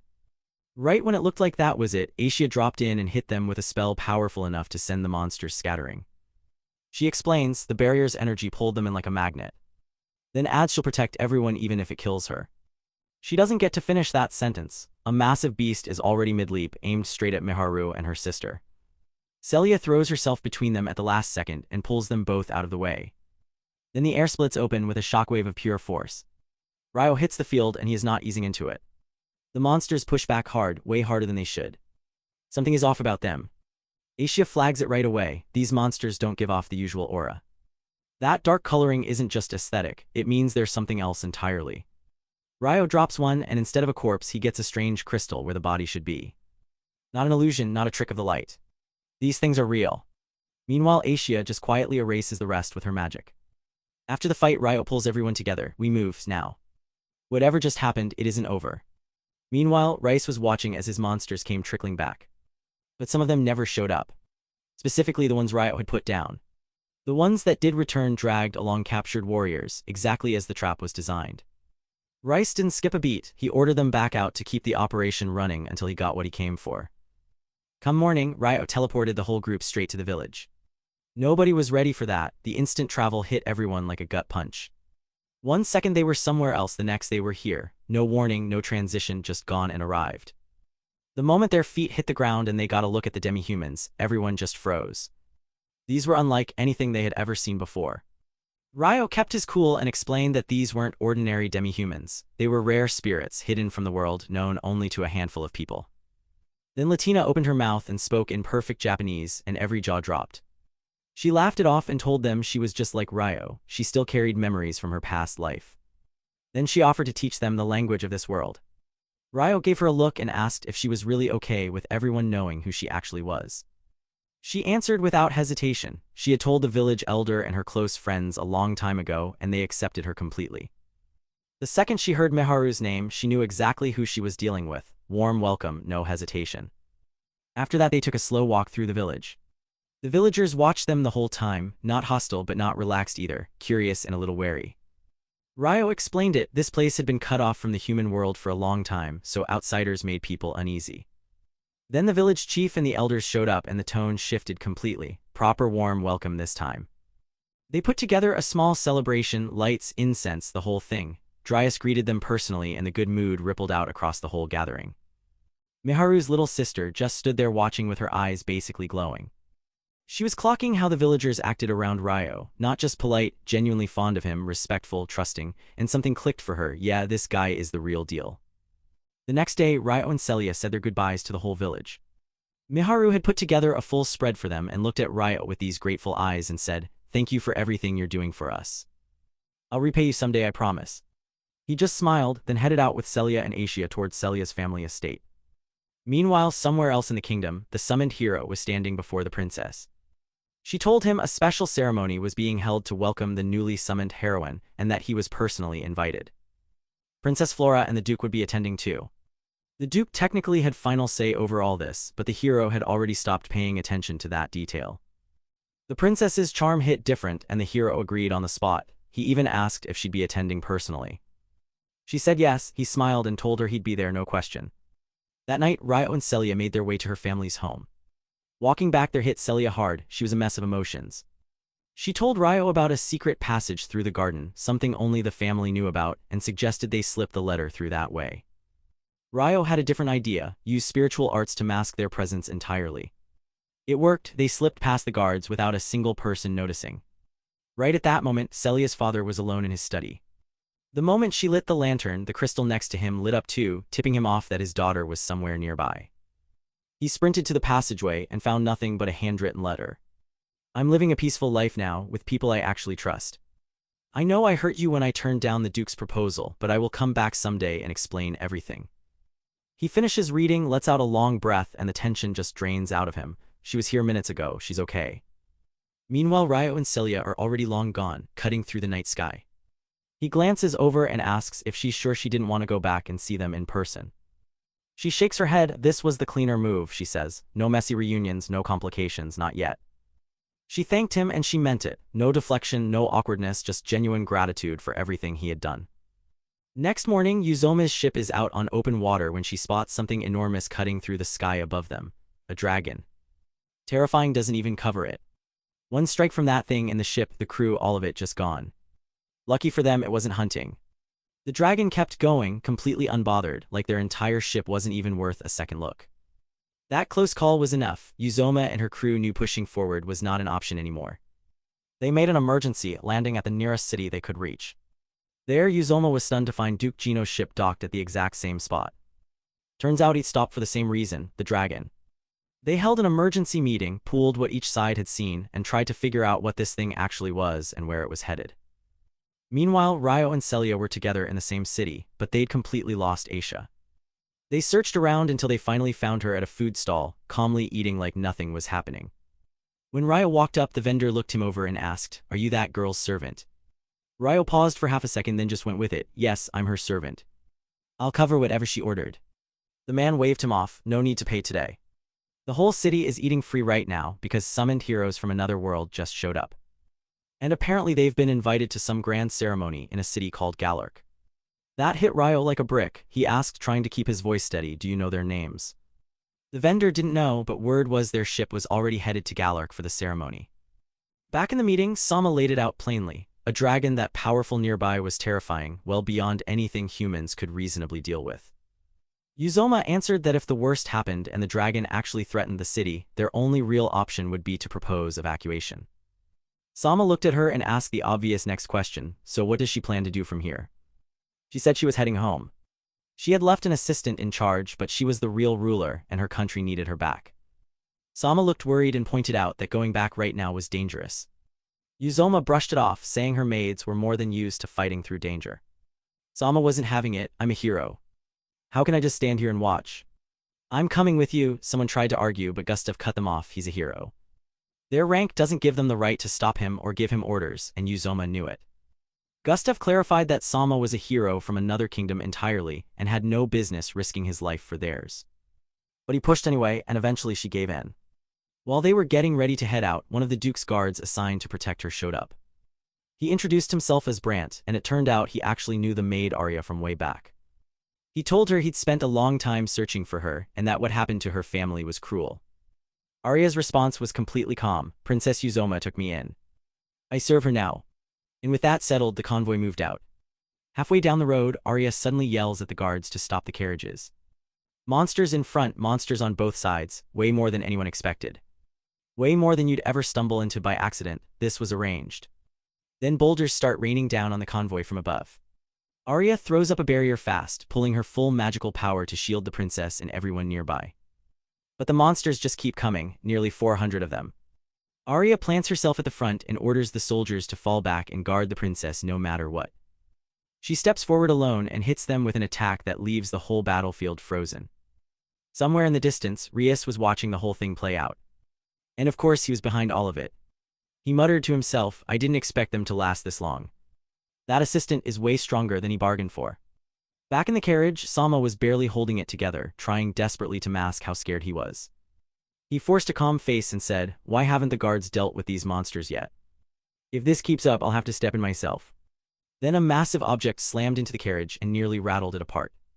Ryo drew his sword and snapped, that's enough. He jumped out of the carriage, and both princesses were right behind him. Uzoma threw up a barrier spell to keep Flora covered. Even so, Ryo held back from going all out. He knew the moment he lit up his power, every monster in range would lock onto him. And honestly, the numbers were too much even for him to brute force alone. So he told the third princess to stay with Flora and get to the wounded soldier. She ran a healing technique on him, and just like that, the whole group steadied. Her assistant came back with a report. She'd taken out a huge chunk of the monsters. The princess just smiled and said, I'm counting on you. Finish the rest. Her assistant charged in, and the power she was fighting with left Brant genuinely stunned. Then the real problem showed up, a minotaur. The massive beast stomped towards Sama, slow and heavy, like it already knew she had nowhere to go.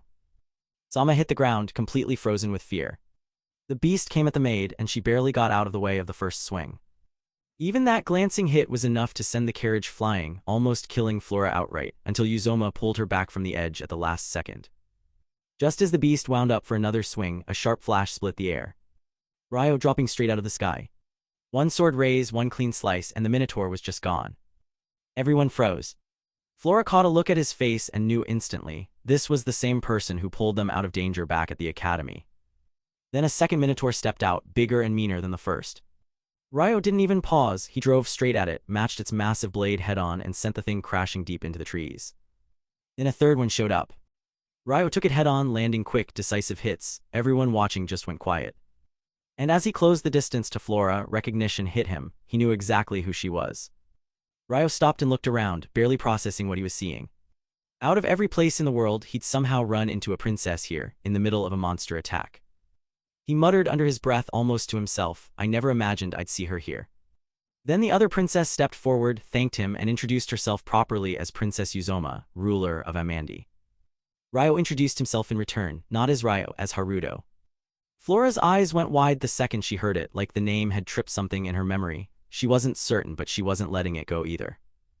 Ryo caught her expression and asked calmly, did I do something to trouble you, princess? She fumbled a bit, no, not at all. I just feel like I've seen you somewhere before. Ryo gave her a slight smile, I don't think that's possible. Flora's attendants cut in right on cue. If the princess feels she's seen you before, perhaps you're a noble, not just some ordinary man. Ryo shut that down fast.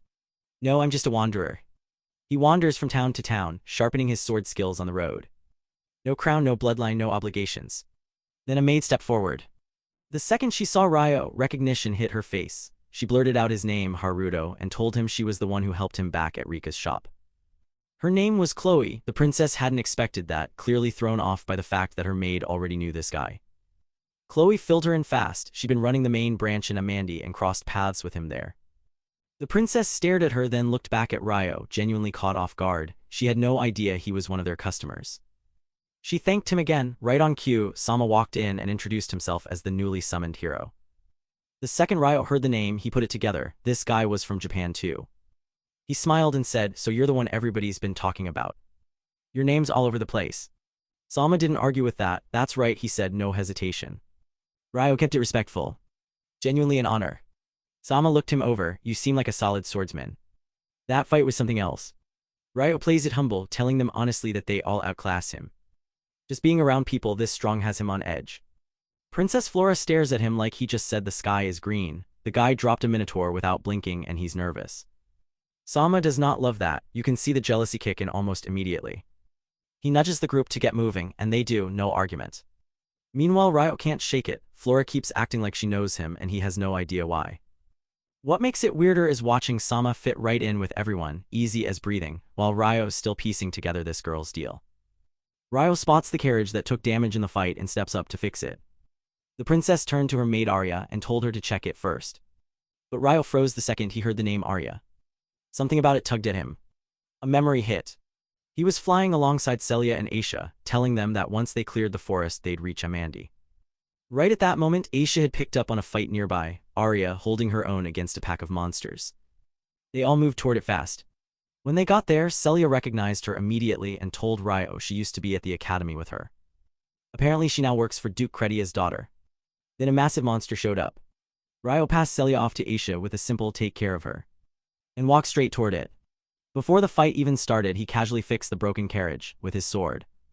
The princess couldn't help herself, she'd seen him control the wind, so she asked about the blade too. Is it enchanted? Ryo, as a man of few words, said yes. But it runs on spiritual energy, not conventional magic. A short time later, Ryo had already finished fixing the carriage. Everyone just stood there, stunned by how fast and clean the work was. But before they could move out, their eyes landed on the monster's massive sword still buried in the earth. Ryo turned, channeled his spiritual energy, and yanked it free like it weighed nothing. Eyes went wide. Nobody could look away. Even the princess couldn't wrap her head around the kind of strength that actually takes. Ryo clocked it immediately. This man's magical energy is on a completely different level. He boarded the carriage with them. The princess turned to him and said that once they reached Amandi, she would thank him properly. He told her it would be his honor. Back in the spirit village, Miharu and her sisters were keeping busy, learning the local language and training to channel spiritual energy through magic. Doris herself was running the sessions. As Miharu's younger sister wandered off alone, she spotted a group of children playing, and it hit her. All those happy days she once shared with Miharu and Ryo came flooding back. The laughter, the warmth, and the promise Ryo had made that he would always stay, that he would never leave. But he left anyway, and that promise meant nothing. From that day on, she wrote him off as a liar, plain and simple. Latina showed up and walked her home. They sat together, and once Latina finished telling her own story, Miharu's sister went quiet, sitting with it. Then softly she opened up. There was someone I loved once, but he betrayed me, hurt me badly enough that it changed how I saw everything. Later my mother remarried and had a son, my little brother. And I got an older brother too, my stepfather's son. From that point on, everything shifted. He was always there, right beside me, helping me, looking out for me, with a warmth I never could shake. That's why I latched on to him. That's the only reason I didn't feel completely alone in this world. Meanwhile, over in the great empire of Prakashia, Emperor Nedal was sitting pretty in his grand palace. One of his loyal subordinates steps up and delivers the news. It seems, my lord, that you're planning to start another war. The emperor just smiles, dripping with arrogance, and goes, yeah, obviously. I want to start a war by whatever means it takes. He wants more power, and he wants the rest of the kingdoms under his boot. He's already dispatched an envoy to the neighboring kingdom. First move on the board. Then the twist, a familiar face walked in. Rias, the very envoy sent to that kingdom. The way he carried himself, the way he spoke, it was obvious. He and the emperor had been working together for a while now. A quiet, calculated partnership built in the shadows, and the whole room felt it. Rias turned to the emperor's aide and got straight to the point. He had a request. I want your support for one specific job, kidnapping Princess Flora. Having her in our hands speeds everything up. But this mission is too dangerous to pull off alone. That's exactly why I need your full backing. Without it, success isn't something I can promise. Next day, Ryo arrived in the city with his assistant, dropped them off, and headed straight to a restaurant downtown. Inside, Celia and Aisha were already there, sitting together. He greeted them and let them know he'd be sticking around the city for a few days. He filled them in on the Flora encounter, and Celia immediately cut to the point. Did she recognize you? He said she seemed to pick up on something but kept it to herself and didn't push it. Then he asked Celia to give him a crash course in proper etiquette, since a meeting with the princesses was coming up fast. That evening, Flora's attendant was with her, talking about her maid Arya and clearly impressed by how capable she was. The princess thanked him, then threw out an odd question. Shouldn't the hero be the one with the power to actually fix this? The attendant agreed she had a point, but explained that the current hero still hadn't grown into his abilities enough to use them at full capacity. The princess said she couldn't quite get a read on the nature of his strength. He couldn't even fight the monster, yet he picked up that massive sword like it weighed nothing. She wonders out loud if the power is coming from the sword itself. The attendant thinks that's probably it, since sacred magical affinity only ever shows up in heroes. Still, he says the fact that he can wield that kind of strength raises real questions. The princess cuts to it, so he just needs more experience, and that's the whole problem. The attendant confirms it. He's green, sure, but I've already been running him through illusion battles against knights to close that gap. The princess isn't sold. His first actual fight was pretty rough. The attendant shrugs it off, call it a learning experience, and move on. Still, he admitted, you can't take away the fact that this guy saved everyone. He dropped 3 minotaurs simultaneously and showed serious control over that enchanted sword. That's when the princess started putting it together. Noble blood, she figured, but someone who's been deliberately hiding where he comes from. The attendant pushed her to dig deeper and said to get him into the upcoming meeting. She agreed, and he also asked her to send knights into the forest to figure out where those monsters had come from. Cut to two of the queen's guards escorting a pair of young women, clearly working an angle to squeeze money out of them. The girls had no clue they were soldiers. Just looked like regular nobles to them. As they walked, the guards muttered complaints about the hero's orders, faces twisted with obvious resentment. They couldn't stand him, didn't buy him as any kind of real noble. Definitely not someone worth taking orders from. Just some guy who fell out of another world. They got to a hotel and immediately demanded a specific room. The receptionist explained it was already taken and tried to offer alternatives. They weren't interested. They even threw out triple the price. The employees still said no. They dropped the polite act fast and started throwing their authority around like it meant something. What they didn't know was that the room they were demanding belonged to Ryo, Celia, and Aisha. Ryo heard the commotion outside, and then the guards just barged straight in. The hotel staff scrambled in after them, falling over themselves to apologize to Ryo. Ryo stayed completely cold, looked the guards over, and calmly asked what exactly they wanted and why they were making so much noise. That's when recognition hit. The guards told him they were part of a group he'd once pulled out of trouble. Ryo caught their names and it clicked: Stuart and L4, former classmates from the academy. Old habits, they started in on him immediately, same sneering tone they used back then. Ryo gave them nothing, flat voice, flat eyes, he didn't remember them and didn't care to. Then they got to the point, they wanted his room. Ryo kept it polite anyway, he was mid-meal, he said. They were welcome to sit down and eat if they wanted.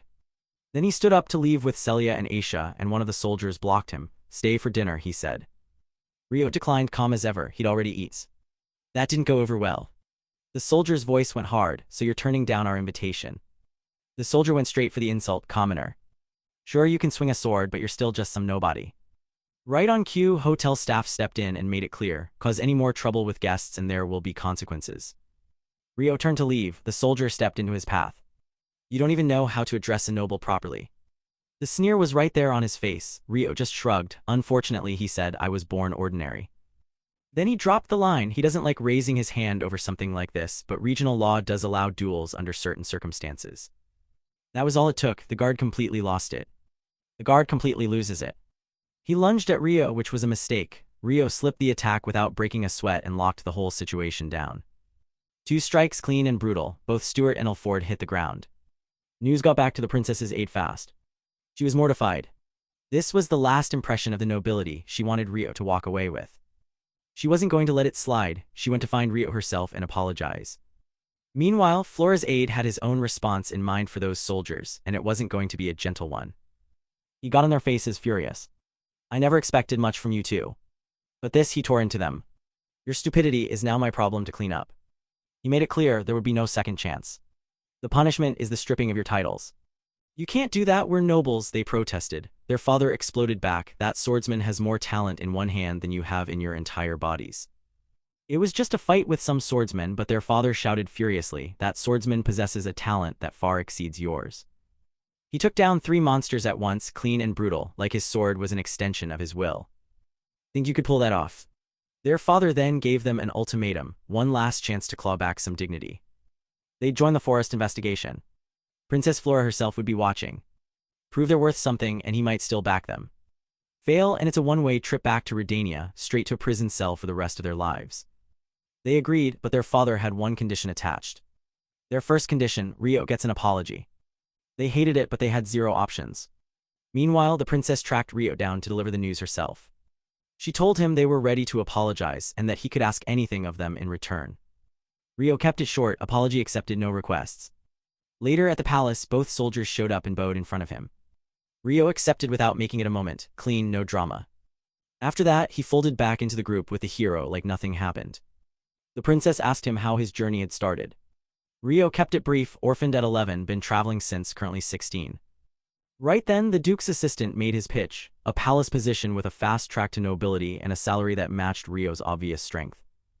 Ryo turned it down flat. Living on someone else's leash wasn't something he was interested in.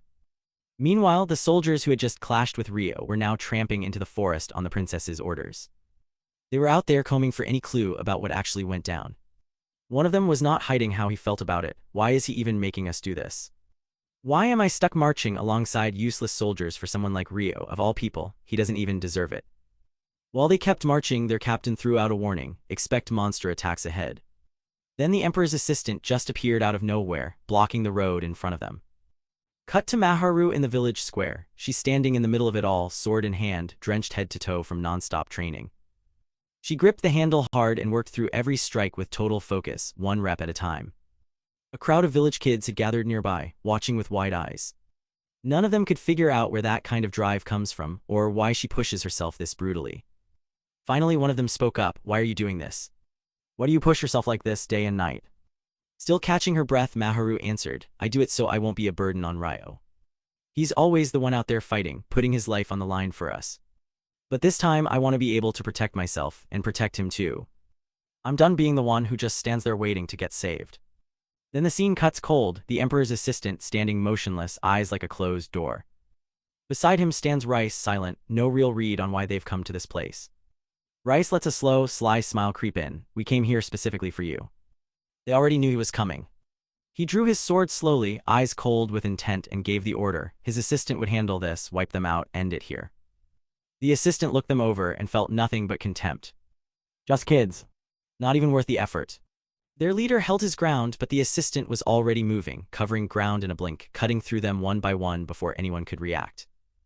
Soldiers dropped like they'd never been standing at all, and in seconds, the only things left on the ground were limp bodies. Then Rice stepped forward, calm as ever, and quietly noted the names of every soldier who had fallen. From the look on his face, this wasn't just some random ambush. Something much bigger was already in motion. A few soldiers still conscious made a break for it, one of them a noble guard. They didn't make it 2 steps before the assistant materialized right in front of them, grabbed them with crushing force, and made it very clear there was no leaving. Meanwhile, Ryo was wrapping up his meeting with Flora and saying his goodbyes, but she stopped him with an invitation to a tea party. He said yes. Whatever impression he left on her, it was strong enough that the hero Sama picked up on it immediately. Sama looked straight at her and said it plainly. Since Ryo showed up, her eyes hadn't moved off him once. He told her she'd changed. She tried to brush it off, claiming she was only studying Ryo's talent for the kingdom's benefit. Then we cut to Ryo, who jolts awake from a nightmare. The soldiers who were with him haven't just vanished, they've become monsters. He watches frozen as one of his comrades twists and warps into a beast right in front of him. One of them tells him, "We already got all your soldier buddies and you're next. But you won't end up like those ghosts. You'll be something else entirely." They jam a strange jewel into his body, and the pain is immediate and brutal as he starts twisting into something hideous. Back with the Duke, he's noticed that the soldiers he dispatched never came back, and nobody's heard a word from them. Worry starts creeping in. He gives it one more day. If his men don't show, he's going looking himself. "I was right," he mutters. "We need someone more talented for this." Meanwhile, Flora is stuck in her own head, trying to figure out what she actually feels about Ryo. She can't explain why she keeps acting so strangely around him. Then the Duke walks in and tells her what happened. He apologizes directly. "My soldiers are gone because of this mission. But the princess owned her mistake. I should have sent my own guards, not yours. They might already be dead." She pushed to send a stronger force this time. The Duke had one name in mind: Ryo. Get him in there, and the monsters might finally be done for good. The princess signed off on it. Meanwhile, Ryo was already standing in the middle of a monster crowd. His assistant reported that the noble soldier's transformation was done, and they'd be moving out by dawn. This new creature was way stronger than the others, a trained killer, and exactly the kind of weapon you'd want going into a fight like this. Elsewhere, Aisha shook Ryo awake with bad news. Monsters had started showing up nearby, and they'd already sensed someone was around, just hadn't locked onto them yet.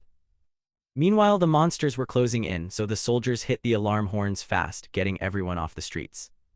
Celia bolted awake the second those sirens went off and ran straight for Ryo. She was scared, and she wasn't hiding it.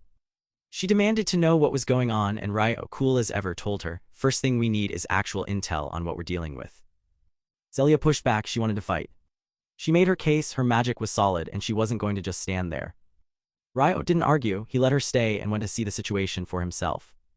What he found wasn't good. The monsters had already broken through the gates and punched past the outer defenses.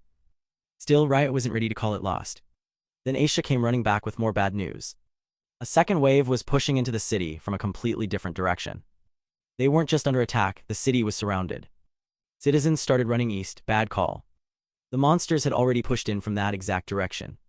The soldiers tried to mount a full assault anyway, but these things were just too strong. The palace gates came down, the monsters poured straight through. Even the maids grabbed whatever they could and started fighting back. Pure chaos until Ryo showed up. He hit the first monster head-on and dropped it clean. Then a whole group came at him, same result. The crowd just stared, nobody moved, nobody said anything. Meanwhile, the princess was on the other side of the battlefield, barking orders at the remaining soldiers, trying to keep the line from collapsing. One of her female guards ran up and told her, because of Ryo, they'd reclaimed most of the battle. The princess let out a breath, not one yet, but it wasn't lost either. Far from all of it, Rice and the emperor's assistant were tucked away somewhere distant, watching the whole disaster unfold with smug satisfaction. Their plan had worked, the monsters were loose deep inside the kingdom, exactly where they wanted them. Back on the field, Ryo just kept going, different target, same result. Even the soldiers fighting around him couldn't stop watching, he was on another level entirely. Everyone on that battlefield stopped and stared. But mid-fight something catches his eye. A cluster of monsters hanging back, not engaging, just watching. Ryo clocks it immediately, these aren't real monsters. Kingdom soldiers twisted into something else by Rice's dark abilities. He studies their faces and it hits him, I've fought these guys before. Last time I put them down in seconds. If even one of them slips into the city, it turns into a massacre. Their goal isn't just to pick a fight. There's something bigger going on here. But Ryo doesn't have time to figure it out. He shifts to another sector, keeps cutting down monsters and slows their advance the only way he knows how. That's when the soldier monsters let out these horrible, unnatural screams. The guards just froze, nobody knew what they were hearing or what it meant. Then Rice turns to the noble soldier and drops it on him flat, your turn. Get out there and hit them yourself. We're putting it all on you. Then the monsters just surge all at once, tearing through the soldiers like they were nothing. And it gets worse fast. A massive monster crashes onto the scene, each step shaking the ground under everyone's feet. That's when Arya, Flora's maid, plants herself right in its path and pushes back with everything she has. Meanwhile, Ryo spots something else, another monster charging straight at a little girl frozen in place, too scared to run. He's already moving before you can blink, cuts the beast clean in half mid-charge, then spins and takes out a second one that came from behind, just as fast. A guard runs up clearly rattled and goes, you're Ryo, right? I've got an urgent message from the princess. She needs you at her office, now. At that exact moment on the other side of the palace, the emperor's assistant pulled the noble soldier aside and gave him his orders, cold and flat. Your mission starts now. Attack the princess and the hero, but do not touch the princess. Are we clear? Except a nearby guard caught every word. The assistant clocked him immediately and told the soldier to deal with it. The soldier did not hesitate, the guard was dead before he hit the floor. But that dying scream carried and everyone inside the princess's office heard it. Something was very wrong.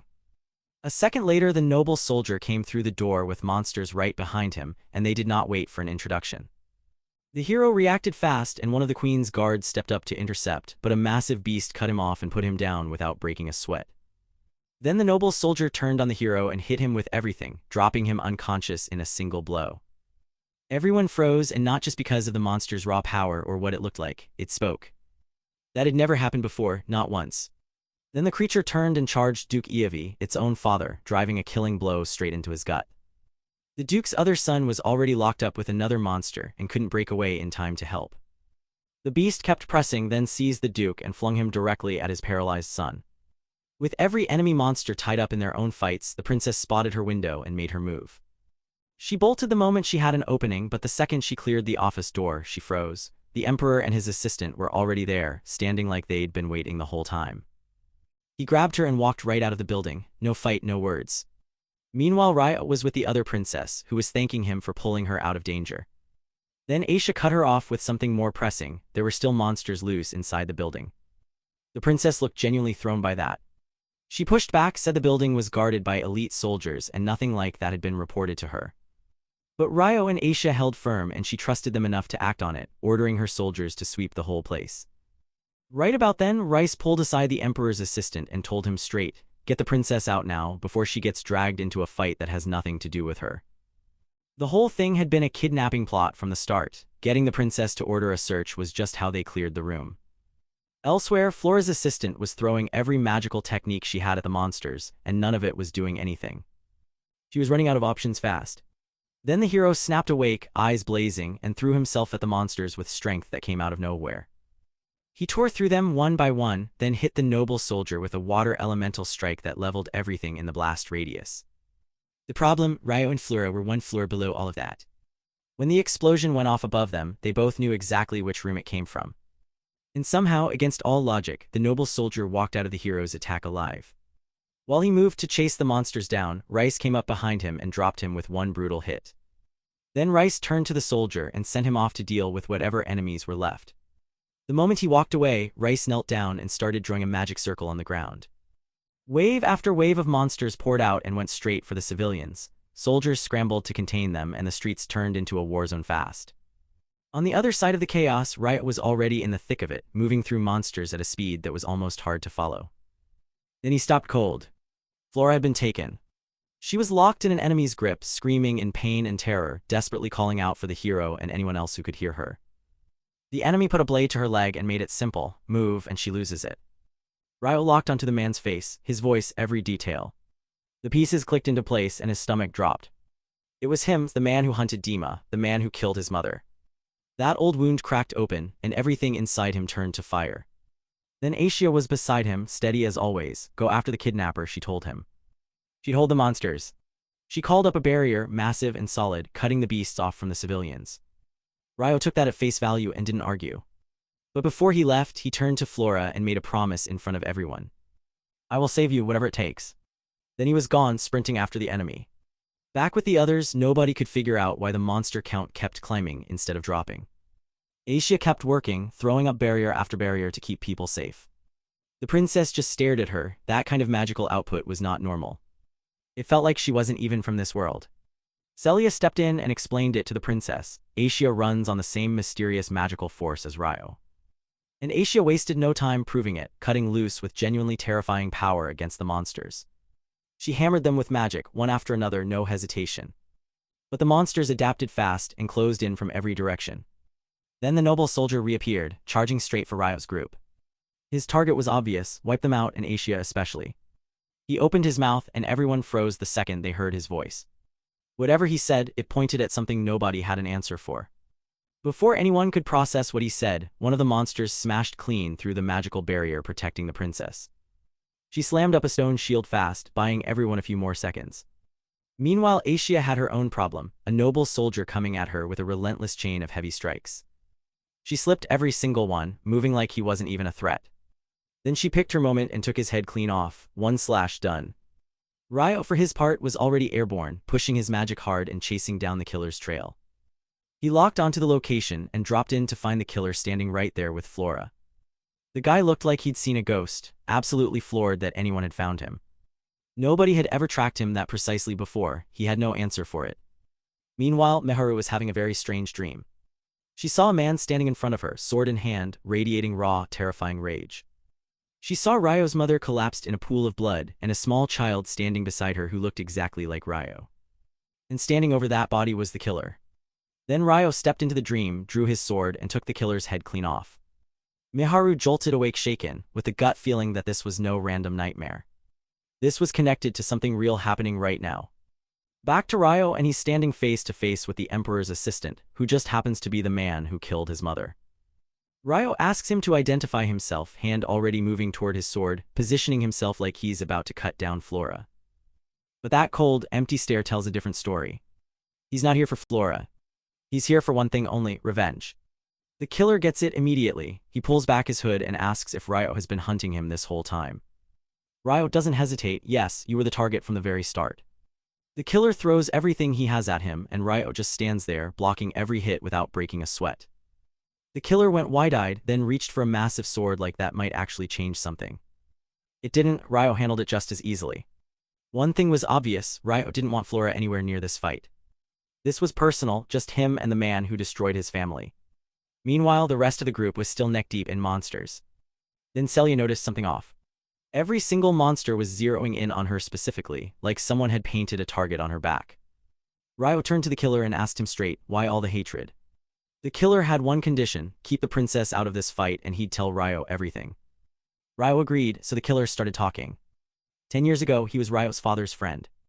And then he stabbed him in the back. When he came for Ryo next, his mother threw herself in the way. So he killed her too. Dumped her body in the trash like garbage, after poisoning her so she couldn't even fight back. Right before he finished the job, she got on her knees and begged him to spare her son. And he did. He always knew this day would come, that someone would show up wanting payback.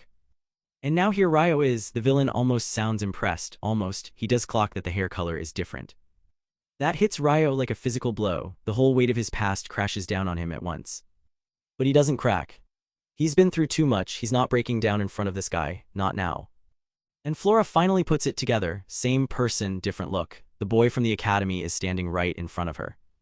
It shocks her, but underneath that there's something else. Relief maybe, the pieces finally fitting. Then Ryo snaps, no build-up, no speech, he just lunges and takes the killer's arm clean off. The killer panicked and ran. Ryo closed the gap instantly and hit him again. Somehow the guy still got away. Ryo, completely done with this, just leveled the entire forest, every tree, gone, and yeah, he found him again. He unleashed a blazing assault the killer had no answer for. The guy finally understood he was never walking out of this. While the killer tried to heal, Ryo burned the arm and took out one of his eyes. Then he stabbed him through with his sword, but didn't finish it. He left the blade in and lit it up, burning him from the inside out. Desperate, the killer made one last move and lunged at Flora. Ryo covered her before the attack even landed. That's when Rice showed up and pulled the killer out of there, leaving Ryo with a parting line, "We'll be back once we're strong enough to actually beat you." As they disappeared, Ryo caught the killer calling out Rice's name. But they didn't leave empty-handed. They dropped a massive dragon on the way out, and it immediately opened with a terrifying fire breath. Celia and Aisha felt the shockwave from wherever they were standing. That thing was not subtle. The killer wasn't even worried though, he already knew how this would go. And yeah, Ryo took the dragon apart with everything he had, of course he did. Flora sprinted to him the moment it was over and said, "I knew it. You're Ryo, I was sure from the start." But Ryo, ice cold, just said, "Forget anyone named Ryo. Pretend you never met him." Flora stood there gutted, she turned away and didn't say another word. Meanwhile, the princess went to Aisha and Celia and thanked them for everything. She told them straight up, without you two, none of this would have happened. Then the group got to work treating the wounded. Duke Urfi was in bad shape, seriously wounded. Celia stepped in and used her healing magic to pull him back from the edge. The moment the Duke heard Flora had been kidnapped, he fell apart with worry. Nobody had any answers, she had just vanished. Flora's maid was wrecked with guilt, convinced the whole thing was her fault for talking Flora into running in the first place. The others did their best to comfort her, though there wasn't much anyone could say. Then Ryo walked back in with Flora alive, and her family finally got to breathe again. He gave them the hard news too, the kidnapper got away. But then he dropped something heavy on them. He'd known that man for a long time. The kidnapper was tied directly to the darkest chapter of his past. You could see it was eating at him just to say it out loud.